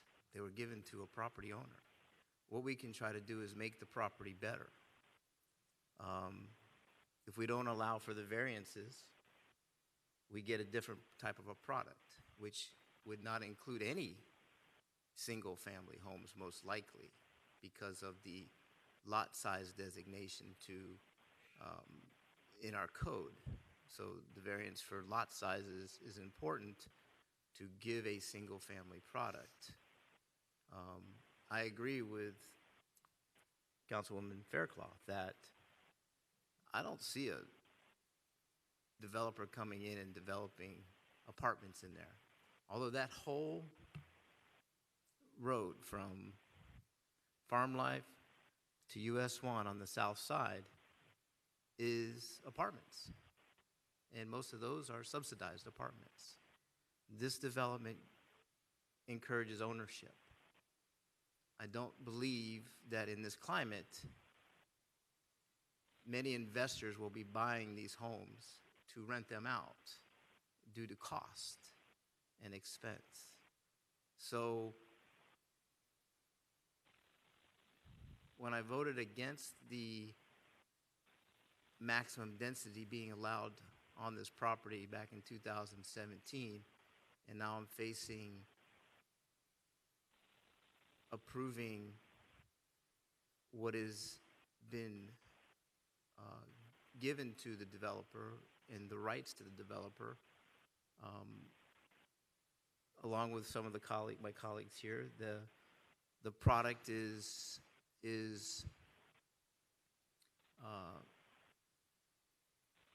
better than what's there today. My concerns are echoed by the Vice Mayor. And I think we're addressing some of those concerns with the county coming in and putting in a traffic signalization at that intersection. We've spoken about modifying that road structure. We've mentioned, Julio, I think we talked about it last time, that to complete that road and make it a two-lane road each way, north and south, would, if I remember correctly, cost about $4 million. $4 million. So it's $4 million, and we'll look for those dollars too. We can't obviously ask a single developer to improve those roads for us. We have to make decisions that we feel, or at least I make decisions that I feel are best for everybody, and we can't stop the development on this property. And I'll be supporting the item tonight, although I'm not thrilled about the density on the property. We could have stopped that back in 2017, but that didn't happen. So now we deal with what we have to deal with. Similar to the DRI, for those of you that live out east in the Keysgate area. Those development rights were put in place back in the 70s. We can challenge some of those things, but we can't take those rights away from those people. And, I've learned a lot since 2017. And development's an emotional topic in our city. And when I look back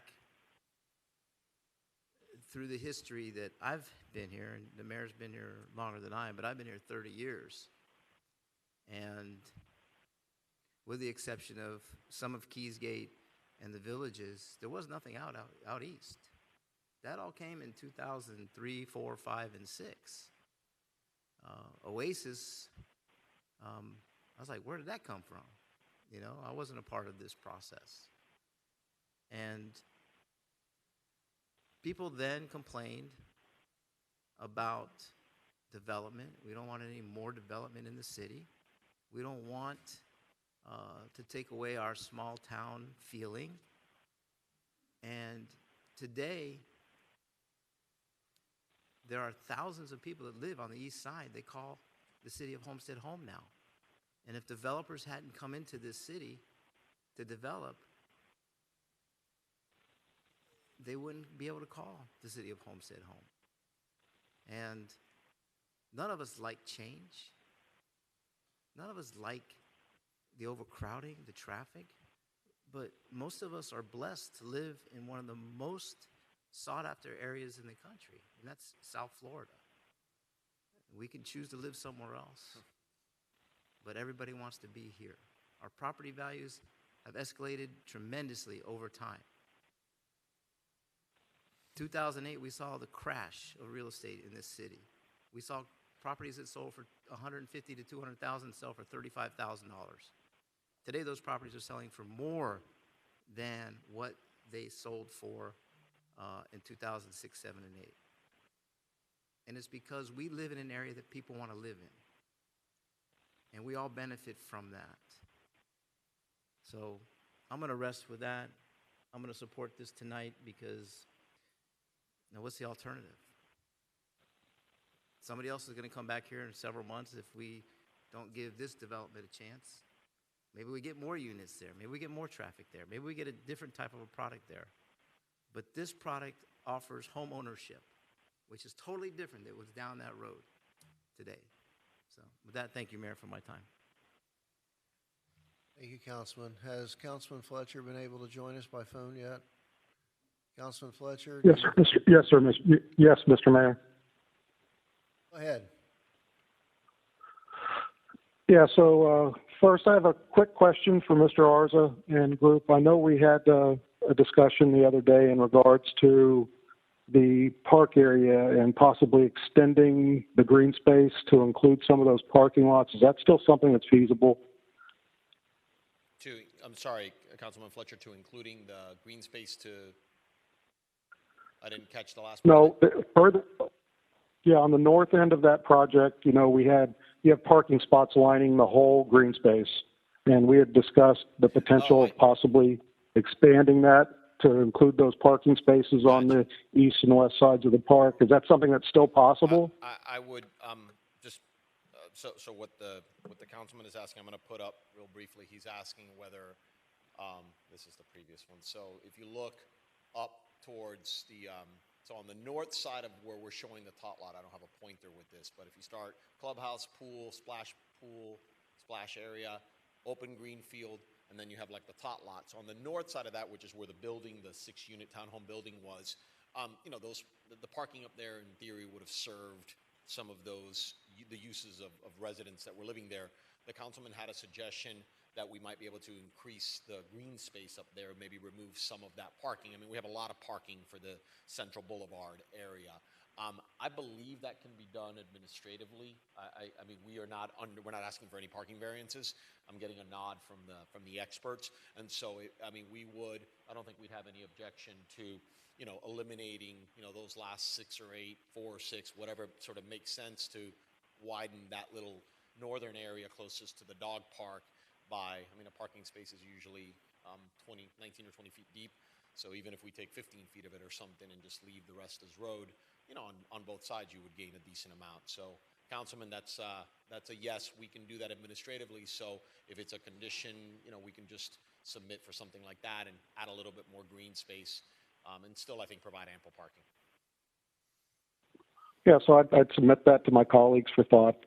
I do really appreciate the effort you all went to create the different elevations.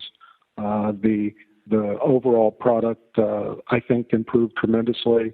You know, I'd given you a pretty poor grade during our last meeting, and the upgrades and to the elevations and the thought process increased my overall awareness of the project. And you know, I give it a much better grade now. I'm still 50-50 just because, again, I'm sincerely concerned about the access off of Farm Life Road and Mallory. Again, that's something that we have to deal with as a city, and I think we need to do that in a very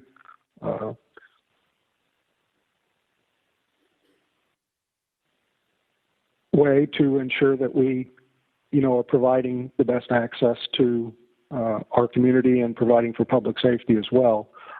So, just a nod to the staff that we definitely need to start investigating, increasing the size of that roadway and going after funding for supporting that. I'll yield for other comments of my colleagues, and we'll see when it's time to vote where I go. Thank you so much. Thank you, Councilman. Thank you, Councilman Fletcher. Mr. Ars, I want to thank you for, I was probably your most vocal critic in terms of aesthetics. As I said, we borrowed a term that a member of your lobbying team used to use, and that was bring your A game. And I don't know if this is your A game, but it's a far cry from the C- that we saw last month. So I want to thank you and your client for recognizing that, and it really just it looks like an entirely different product. I believe it's a very subtle changes in architecture can make a huge difference, and I think we've seen that here. You may have addressed this last month. If you did, I don't recall. If this goes forward tonight with approvals, will this result in a closing this year such that the land goes on the tax rolls? Yeah, the first of the year? You're closing on this. Yeah, they're closing by December 17th. Okay, so this will go at the new sale price. That's as of January. That's a big will be a big boost. I'm certain. We talked a lot about impact fees and some timing. So assuming this is passed and you close, at what point in time can you estimate permits will begin to be pulled for the construction? I think we answered this the last time, so Carl, correct me if I'm wrong, but I think earthwork would start by the end of the first quarter of 22, second quarter. You want to come up? Sorry, let me sure I get the development team to give you the. What I'm getting at is when is this money going to come in? Well, at what point would we expect the park's impact fee of approximately $1.3 million to come in? Well, your impact fees are paid per permit, so obviously as they start pulling permits, they'll start paying them, and they pay them during the life. And I'm going to assume you pull them in bulk for projects like this, for townhouses. We would probably anticipate starting development in March, April of 2022, with the first house going vertical in March of 2023. We'd probably submit the permit application 6 months prior for those first residents to come out of the ground. So we're talking about not until the fourth quarter of 22 would we begin to see that. And I guess my question would be, and I have to ask because all you can do is say no. You've proffered some additional monies for road work. Would you be able to proffer an acceleration of that payment of the park impact fee to an earlier date that would help us mesh with some of the phase one issues we have with the rebuilding of the park at the stadium complex? Obviously, you're asking us to front. I mean, it's not an additional. You're just saying, can Just we to identify accelerate what the would've been timing? park Yes. Impact fees. The and park payments impact sooner? fees. Yes. Don't know how your budgeting would work to. Yeah, I mean, is there an amount that you're going for? I mean, Well, you've estimated the total impact fees at about $1.3 million. right. I'm saying, correct? right. So, is there an amount of that you'd like to see paid? Well, I'd like to see all of it paid up front, but yeah. Madam Manager, where are we in that? We talked about a gap that we had for phase one at this point. The gap was about $2 million. Okay. Assuming that we get all of the grants that we were going to get. And then with some of the additional monies that we talked about for the design and permitting, which is getting ready to go out, the gap would be down to about $1 million, $1.1 million, something like that. But would it be beneficial or helpful to have an advance payment of any of that? Or, how does that mesh with a time frame of what we're expecting and need to do for phase one?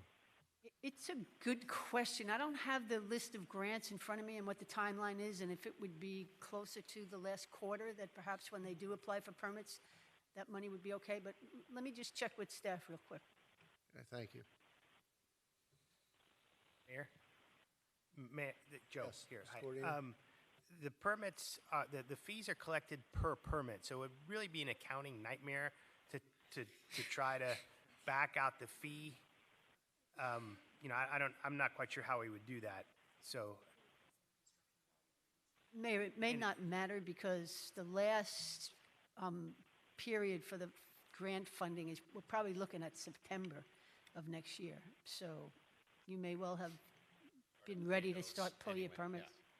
Yeah, I mean, I think by Carl's estimation, we'd start paying those. And to your point, we pay them in bulk. I mean, we don't pull one permit and 6 months later pull another one. Obviously, a townhouse building, however many units you've got in that building. Right. And you start multiple buildings at once. I mean, so it may be that 20 or 50 permits are getting pulled at once, and you're getting chunks of this money by September, October. It sounds like it might be a little convoluted and complicated for the permitting process. But, it looks like maybe the money will come in time to help with that effort. Well, I was trying to be creative and had to ask, but it doesn't look like Development Services can really support it from even if you were amenable to accelerating that payment from a bookkeeping perspective, and it may not be necessary to have in hand any earlier than probably the next budget year, probably after October 1st. Anyway, so put that on your calendar, Jerry.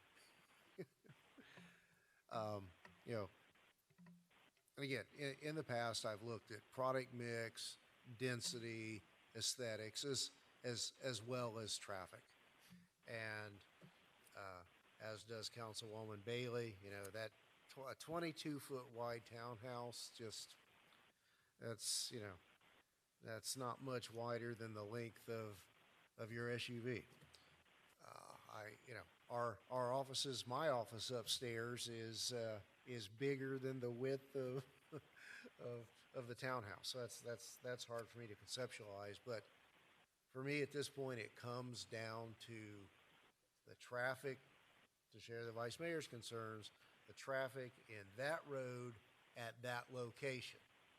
And perhaps were this to be located elsewhere on a road that wasn't already, from practical application, not term of the art, failing on all counts, I could consider this with the amenities, enhancements, and so forth. But from a traffic perspective, we look at this, 300, almost 400 units is almost 400 units.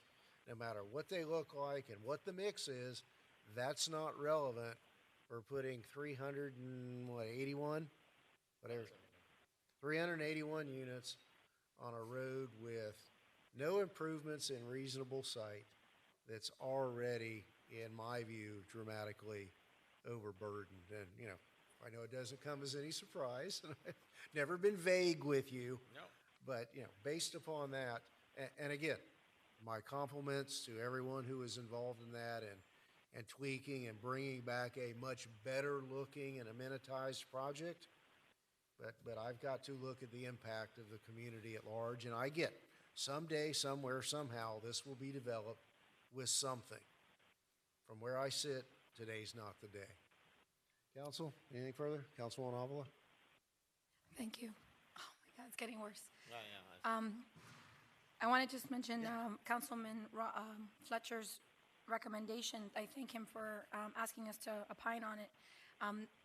I own a property in a community that has a similar central park, as I mentioned previously, and one of our challenges is that the park immediately abuts the roadway. It's a safety concern, and we had to, as an association, go in and plant hedges to try to make sure the kids don't run into the street. So if you do get rid of the parking spaces, because I guess the concern is he doesn't like the car look there, at least keep the distance. Maybe Yes. maybe striped, no parking, no driving. Bollards or some kind of border. We can certainly be creative about adding some green space, but then leaving bollards and plantings and the like. I mean, obviously, we don't want to create, nor will staff let us create an unsafe condition. But I think we can probably add a little bit more green space to Just both keep that sides. in mind, because when they developed my park, they had it didn't, right yeah. abutting. So, and then secondly, I had that same issue, Councilwoman, with the space. It's like, wow, it seems tiny. But you know what I did? I went to go see it in person, and I went to the Shoma Homes development that has the same style, correct? Right, the prior Shoma Homes The development prior- that DR is finishing, Okay, and correct, is it yes. still called It's whatever Shoma, yeah, Shoma Village is what it was So called. I went to go see it in person because I didn't want to just believe the renderings, and I wanted to see it and feel it for myself, and I wanted to put myself back 10, well, almost 13 years ago when I purchased my townhouse, and how I was going to feel if I was buying this townhouse as a first-time homebuyer with with children. And it was beautiful, and I was sitting here looking for the pictures, and I wanted to share it. What technology allows these developers to do with a small space and to maximize its ability for space-saving techniques and building, and with the priority going into the Central Park and creating community. Nobody wants to be inside. You want to encourage people to be outside using the playground, the splash pad. You've got 2 open fields. You don't see that on the east side. It would be a disservice to this area to not approve these amenities in that area. Have you driven down Tennessee Road? Have you gone down Kia Drive? You've heard me talk about Kia Drive. This community is going to be an example for developers coming in the future. That's not my district, but I highly recommend that you move forward with this approval tonight.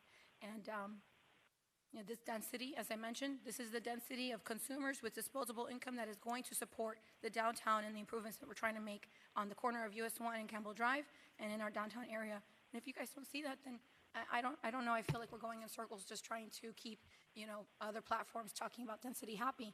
And I understand that there's a medium, but, I'm going to rest there. I'm supporting this project, but Thank you, Councilman. you're welcome. Rest your voice. Any further from council? Do we have let's open the public hearing. Is there any member of the public or present or online who wishes to speak on this matter? No one online? No one here in the audience? Come on down, Dr. McDonough.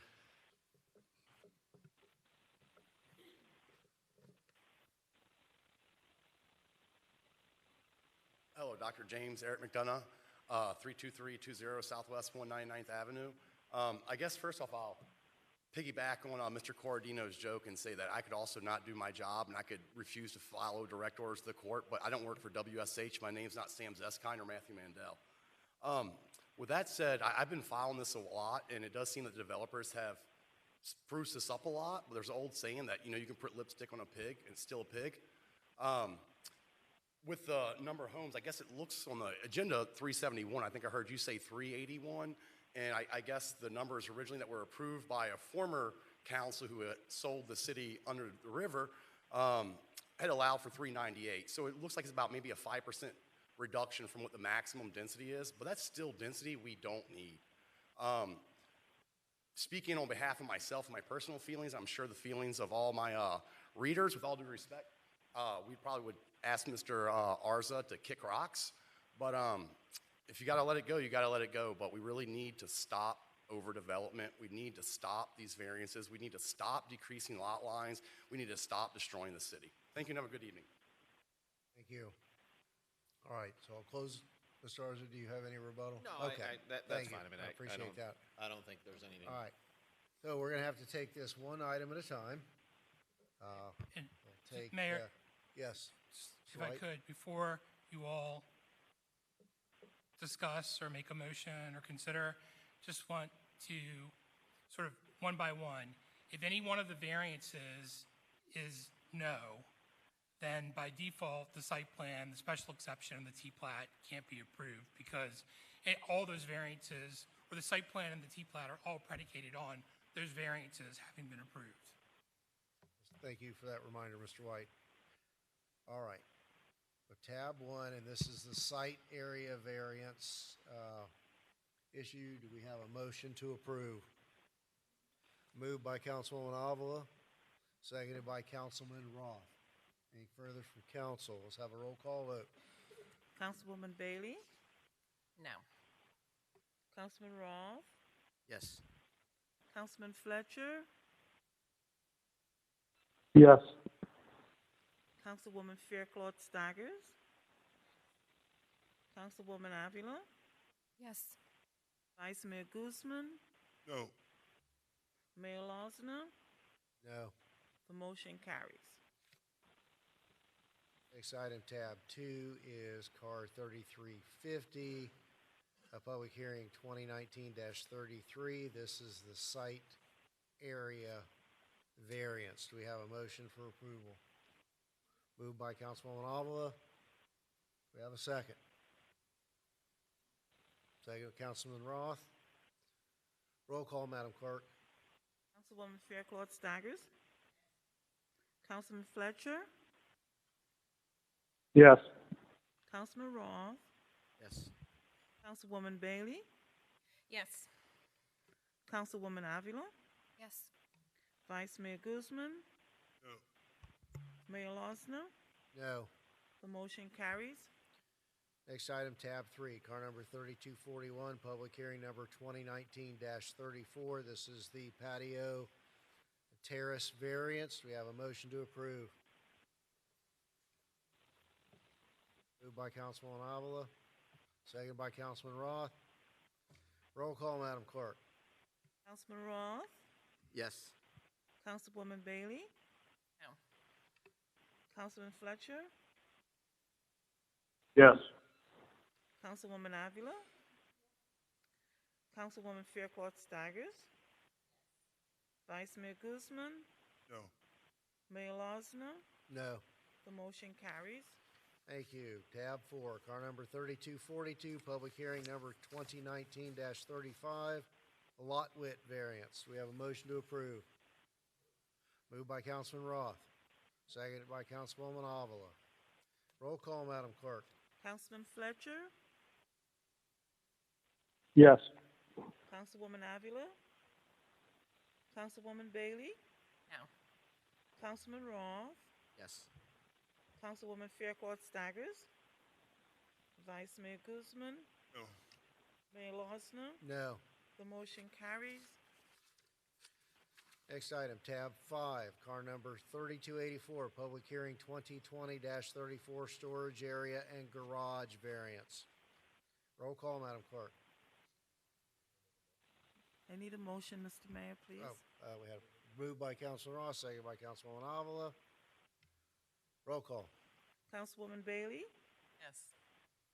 Councilwoman Avila. Councilwoman Fairclough Staggers. Councilman Fletcher. Yes. Councilman Roth. Yes. Vice Mayor Guzman. No. Mayor Losner. No. The motion carries. Next item, tab 6, car number 3243, public hearing number 2019-30, special exception. Motion to approve? Moved by Councilwoman Avila, seconded by Councilman Roth. Roll call, Madam Clerk. Councilwoman Avila. Councilman Roth. Yes. Councilman Fletcher. Yes. Councilwoman Fairclough Staggers. Councilwoman Bailey. No. Vice Mayor Guzman. No. Mayor Losner. Yes. I'm sorry, no. Motion carries. Don't, okay. Make sure that's a no. All right, tab 7. Car number 3237, public hearing number 2019-29, site plan, Parker Point. Motion to approve? Moved by Councilwoman Avila. Mr. Mayor, if I may, if the motion is made, I'm sorry. Remember, we made a couple of suggestions that would have conditions to the site plan, so this is where they would be appropriate. That's the additional payment of 100 and... It's already listed in the condition. Okay, perfect. So in addition to hurricane impact windows, it'll be hurricane impact doors and windows. Right. And cement tile roofs. And then there was the recognition raised by, or the issue raised by Councilman Fletcher with respect to the perimeter parking spaces that were previously associated with the 6 townhome units that are now deleted, that those will then move into Tract M, which is the recreational area. And the redesign of the entrance. Yes, and yes. And I recall from last meeting, Councilwoman Bailey wanted to have like a barrier between the units in the rear, so you can't see from balcony to balcony. Did you guys include that? I don't recall having further discussions. I mean, the councilwoman and I spoke on a couple of occasions. But, I mean, it's up to you guys to, I don't know how we,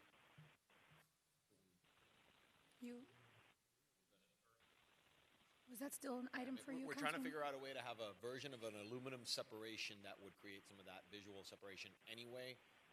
You know, I guess depending on the wording of the condition, I mean, if it's, I tried to do a little research to see if I could see some good examples. You know, some have a thin concrete piece that is separating, even some type of shutter that was decorative that added and went with the shutters that are on the front. I think anything like that would be a good improvement. the second one you mentioned, Councilwoman, is one we're looking into doing. So if the condition wants to include that the applicant will incorporate and then take her words, you know. I appreciate that. I Thank you. don't think that any of that, I mean, we can do that administratively, just add those, so, okay. That'll be similar to the. Thank you. And then I think that was a great idea, Mayor, with regards to the prepayment or the advance of those fees. Is there any way, if we can't use it for an advance on the sports complex, can we use it towards infrastructure for the roadway? No? Too late for that? Well, park impact fees are for capital improvements, I think is, Right. They can't be utilized for, Okay, all right. Yeah. I'll make the motion as stated with the conditions. Thank you. so just for clarification, so in addition to the impact doors, windows, the additional condition about the parking being part of track M, which is the increased recreational, then we have the applicant shall consider upgrades to the proposed entrance fee- feature. Yeah, the applicant shall, yes. Provide. Shall provide upgraded enhanced elevations for the upgrade, and permit, you know, Okay. upgraded enhanced And as entrance well feature. as provide for screening, appropriate screening between balcony units or balconies. And That's the- sort of broad. I don't really, Yeah, what was the second one? Sorry, I didn't hear you clearly when you said, Carl, you said the second one. Like a shutter.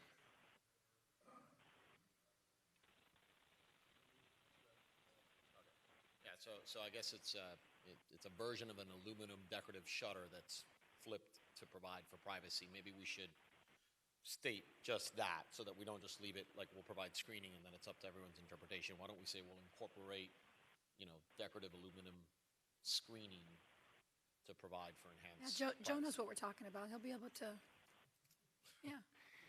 And I think that'll be a very modern, a nice modern look on the rear of those buildings, which typically tend to be very, basic and flat.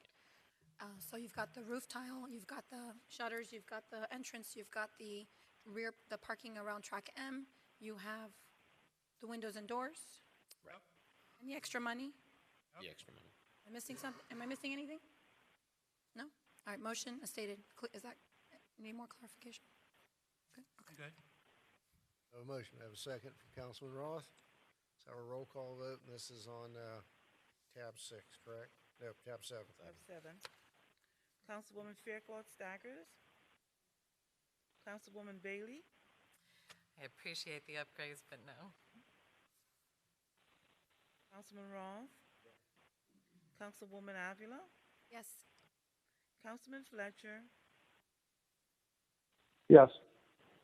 Vice Mayor Guzman. No. Mayor Losner. No. The motion carries. All right, tab 8, car number 3244, public hearing number 2019-38, tentative plat approval. Have a motion to approve? Moved by Councilwoman Avila. Seconded by Councilman Roth. Roll call, Madam Clerk. Councilman Roth. Councilwoman Avila. Councilman Fletcher. Yes. Councilwoman Bailey. No. Councilwoman Fairclough Staggers. Vice Mayor Guzman. No. Mayor Losner. No. The motion carries.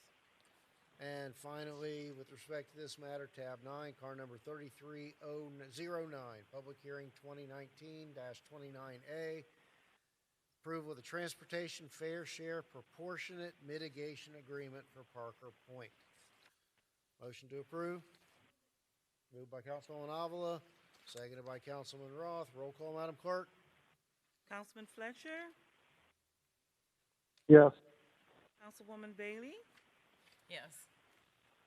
Councilwoman Fairclough Staggers, Councilwoman Avila, Councilman Roth, Vice Mayor Guzman, No. Mayor Losner. Well, because it's a done deal and this is approving an agreement that provides for money, sure. The motion carries. All right, I think that you all. concludes the Parker Thank you all. Point Good saga. evening. Thank you, Mr. Arza. Good night. All right. Next item is car number 3424, the appointment of the city manager. Is that you, Mr. Pearl? Yes, Mr. Mayor. Tab 10 is a resolution of the City Council of the City of Homestead, Florida, appointing Gerardo Estrada as city manager, approving an employment agreement, providing for implementation, and providing for an effective date. Madam Manager? Thank you, Mayor. At the November 17, 2021 City Council meeting, Council directed the city attorney to draft a contract appointing Gerardo Estrada as the city manager effective February 8, 2022, to be brought back to this council for approval. Staff recommends that the mayor and council approve the attached resolution appointing Gerardo Estrada to the position of city manager effective February 8, 2022. Thank you, Madam Manager. Anything to add, Mr. Attorney, before we open this up to council conversation? No, Mr. Mayor, the contract has basically mirrors those of the previous two city managers with a couple of minor amendments related to insurance and minor modification, not in financial contribution, but into the type of retirement account for tax purposes that deferred compensation would be placed into. If you have any questions about the specifics, I'm here to answer them. Thank you. Council, questions, comments? Mr. Mayor? Yes, Councilman Fletcher? Yes, thank you.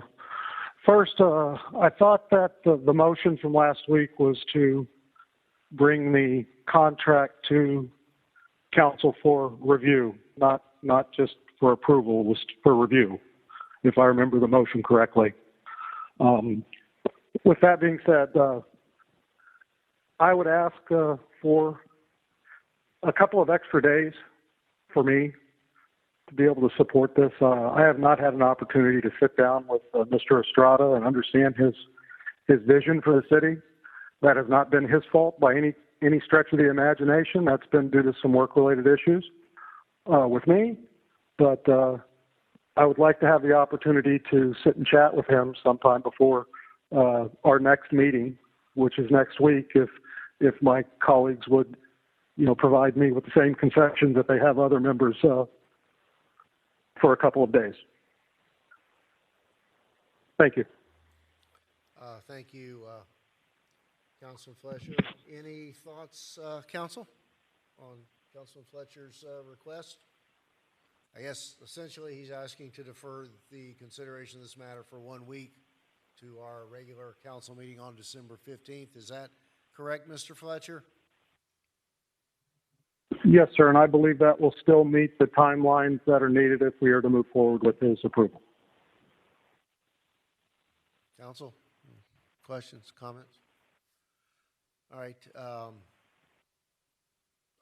Mr. Fletcher, you can't see. Apparently, no one is willing to make that motion. I think you're free to make it, and I would be happy to second it. So I would respectfully request a motion to defer this item until next week's council meeting to allow me the time to have the discussion with Mr. Estrada. All right, so that's your motion. If so, then I will second that motion, and let's have a vote on Mr. Fletcher's request to defer this item for 1 week. Roll call, Madam Clerk. Councilwoman Avila, No. Councilman Fletcher, Yes. Councilman Roth, No. Councilwoman Bailey, Yes. Councilwoman Faircloth Staggers. I have a comment. May I? Certainly, thank you. So I respect my colleagues and the time that they need to be able to, have conversations and review items. And at our last meeting, I supported Vice Mayor Guzman's request for an extension, partly because, or mostly because, I was kind of on the fence, and I probably needed some more time myself. And I don't want to be the one that gets in the way for Councilman Fletcher, but after careful consideration and conversations with some staff members in the community, I'm not wavering in where I stand. If we vote tonight or next week, I will be supporting Mr. Estrada. I have a very unique perspective. I'm working in leadership positions where I focus on succession management and building that bench and talent for those individuals to be promoted into those leadership positions. This is a man who put in the sweat equity, started here in 2004, and I believe we have to value that talent. As I said last time, I am very close in organizations where direct appointments are held and they are game changers. I know there are arguments on both sides for going out to look for a search, but in this instance, I don't support going out for a search just for the optics or just because we need to go for a search to interview. I don't view this as predetermined or predestined. I believe it as preparation because you've put in the work. You went back to school in 2011 to get your master's in public administration, building your skill set. That's why I support you. But I think it's very important that we not get so caught up in looking for that visionary, because we are the visionaries. We are the face. You and the staff are the hands and the feet. You implement what we envision and come up with. So I think we are the visionaries, not the city manager. But more importantly, I think it's very important that we not forget about staff and organizational culture. And Jerry has built those relationships. He has the support of this staff, and we can bring in a big personality and a big visionary that no one is going to work for. I have experienced that, so I think it's very important that we go with Jerry Estrada. I am supporting Jerry where we vote right now or next week. So if we defer to next week, my position remains and stands, and I wanted to say that. So with that, we can give Mr. Fletcher more time, but I'm still supporting Mr. Estrada. But I respectfully request support the will of the majority to govern. So if I can come back and vote last, I'd appreciate it. Vice Mayor Guzman. Mr. Mayor, may I comment? But, Mr. Fletcher, did you need to chime in? Unless I need to wait until after the vote, I would like one additional comment. That's it.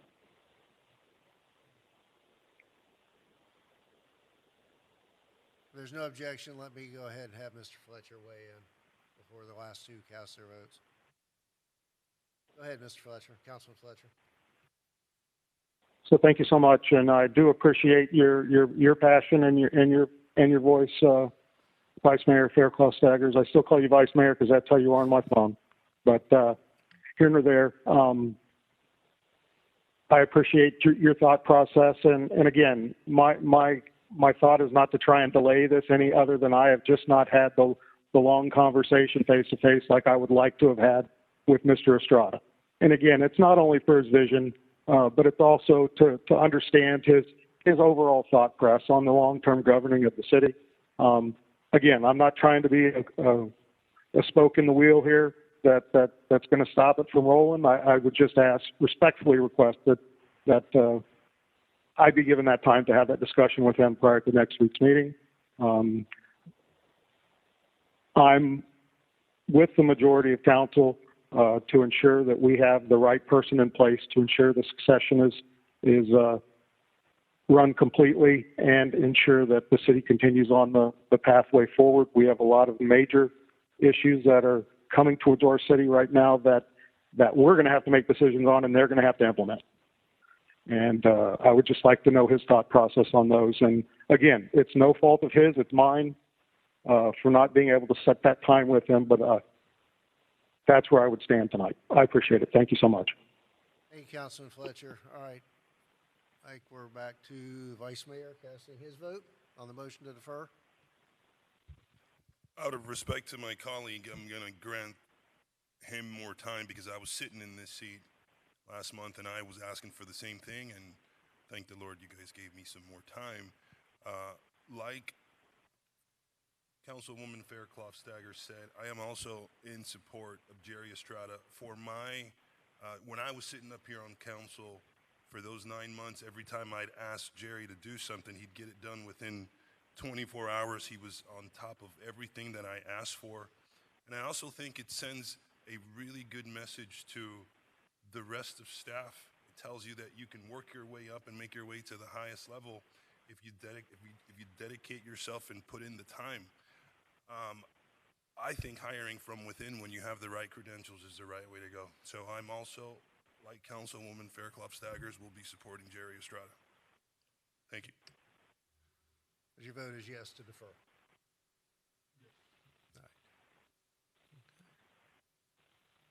Mayor Lonsner? Yes to defer. Councilwoman Fairclough-Staggers? Thank you, Councilman Fletcher, for your understanding of my position and for clarifying your position. So with that, I gladly vote to defer with the understanding that my position will not waver. So thank you, Councilman Fletcher. The motion carries. All right. Now, let me pose this question to the attorney, and it was one I was going to have earlier, but I think it's just as relevant at this moment as it was 10 minutes ago. The current city manager's contract provides notice, at least 90 days notice of her election to terminate. And Section 14 of that contract provides for notice to be given by certified mail return receipt requested. To my knowledge, that was not done. So I guess my question is a new contract even properly before us and has the trigger properly been pulled on the notice of resignation? Well, I think she supplied her notice of resignation. Your 90-day period is what it is. To the extent you wanted to stretch it out, if you wanted to hold her to the 90 days, I could make we could make an accommodation to push it out a week if that was something that you wanted to do. If you think that that is passé at this point, also I'd appreciate the notice so that I can make that adjustment to this current agreement. So we can for electronic notice, yes. Absolutely. So if that's something that you're comfortable, I'll make that tweak here. Well, and I guess procedurally, and no, to answer your question, I don't want her to leave early, but I don't want to make her stay any longer than she absolutely wants to. But procedurally, let's have our ducks in a row, and I guess that can happen if we need to in the next few days until this comes back before us. So, by I guess attribution here, is the next item moot? Well, no. Should it be deferred as well? The next item is actually dealing with the settlement of the opioid litigation. I think the next item having to do with the contract, to tab 12, right, tab 12. Which would be the plan amendment. If you want to hear them simultaneously, you can. If you don't, I mean, you can treat one separately than the other if you'd like. So you're free to hear that tonight. One is not contingent on the other, but if you think you want to treat them combined, then, you certainly can defer that to the subsequent meeting and take them together next week. All right, so tab 11, car number 3431, the opioid litigation participation agreements. Mr. Pearl. Yes, Mr. Mayor, tab 11 is a resolution of the City Council of the City of Homestead, Florida, to approve and execute the participation agreement with McKinnison Corporation, Cardinal Health, Inc., and AmerisourceBergen Corporation, and the participation agreement with Jensen, providing for implementation, providing for an effective date. Okay, thank you. Madam Manager. Thank you, Mayor. Pursuant to Resolution Number R 2021-08-92, the City Council of Homestead, Florida entered into the Florida Memorandum of Understanding, which sets forth a framework of a unified plan for the proposed allocation and use of opioid settlement proceeds. The firms that represent the city have provided 2 participation agreements for consideration in the settlement of claims. It was contemplated that the MOU would be reduced to formal agreement. Staff recommends that the mayor and council authorize the city manager to execute participation agreement between the city and McKesson Corporation, Cardinal Health, Inc., and AmerisourceBergen Corporation, and a participation agreement between the city and Janssen, which would serve to release all opioid claims. Thank you. Any initial questions or comments from council? Okay. Is there anyone in the audience or online wishing to speak on this matter? If none, then I will entertain a motion to approve this resolution. Moved by Councilwoman Avila, seconded by Councilwoman Bailey. Roll call, Madam Clerk. Councilwoman Bailey? Yes. Councilwoman, she's gone. Councilman Roth? Councilwoman Avila? Councilman Fletcher? Yes. Vice Mayor Guzman? Yes. Mayor Losner? Yes. The motion carries. All right. And then tab 12, I guess as long as we're here, we can, because it's not specific to an individual. It's not specific to an individual. I can read it into for first reading, and then you can address how you want to handle it from there. This is the first reading of an ordinance of the City of Homestead, Florida, amending the City Code, Chapter 22.5, Retirement Plans, Article 3, General Employees Retirement Plan, to provide for the continued employment and in-service distribution of accrued plan benefits to a general employee promoted to the position of City Manager, as permitted by the IRS Code and Treasury regulations, providing for severability, providing for codification, and providing for an effective date. Thank you. Madam Manager, is this you? Yes, thank you, Mayor. Staff recommends that the mayor and council approve the attached ordinance amending the general employees retirement plan, providing for an in-service distribution clause which will allow for anyone in the position of city manager to be able to receive any and all retirement benefits afforded to them under the plan, while still being employed by the city as permitted by the Internal Revenue Code and applicable Treasury regulations. A participant who is receiving an in-service distribution in accordance with this ordinance shall not accrue any additional retirement benefits under this plan, and there is no financial impact to the city or to the plan as a result of this amendment. Thank you. So in English, if someone who is in the drop is named city manager, they can continue to collect the pension benefits or retirement benefits they're already collecting, can be city manager, and are not required to leave on their drop end date. Is that a pretty fair assessment? That is a fair assessment. We have so you're aware, Ron Cohn, the pension plan attorney, is participating remotely. But yes, your assessment is accurate.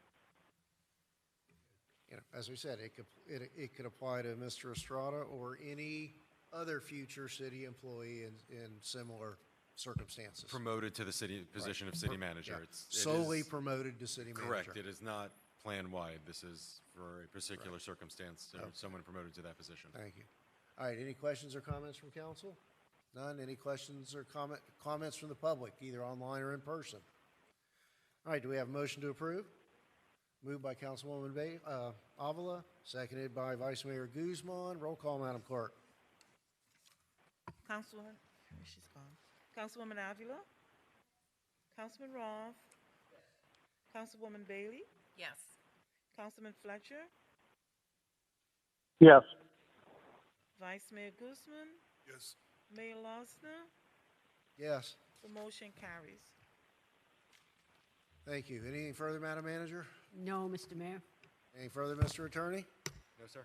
Entertain a motion to adjourn, so say we all. All in favor? Good night, everyone. Thank you.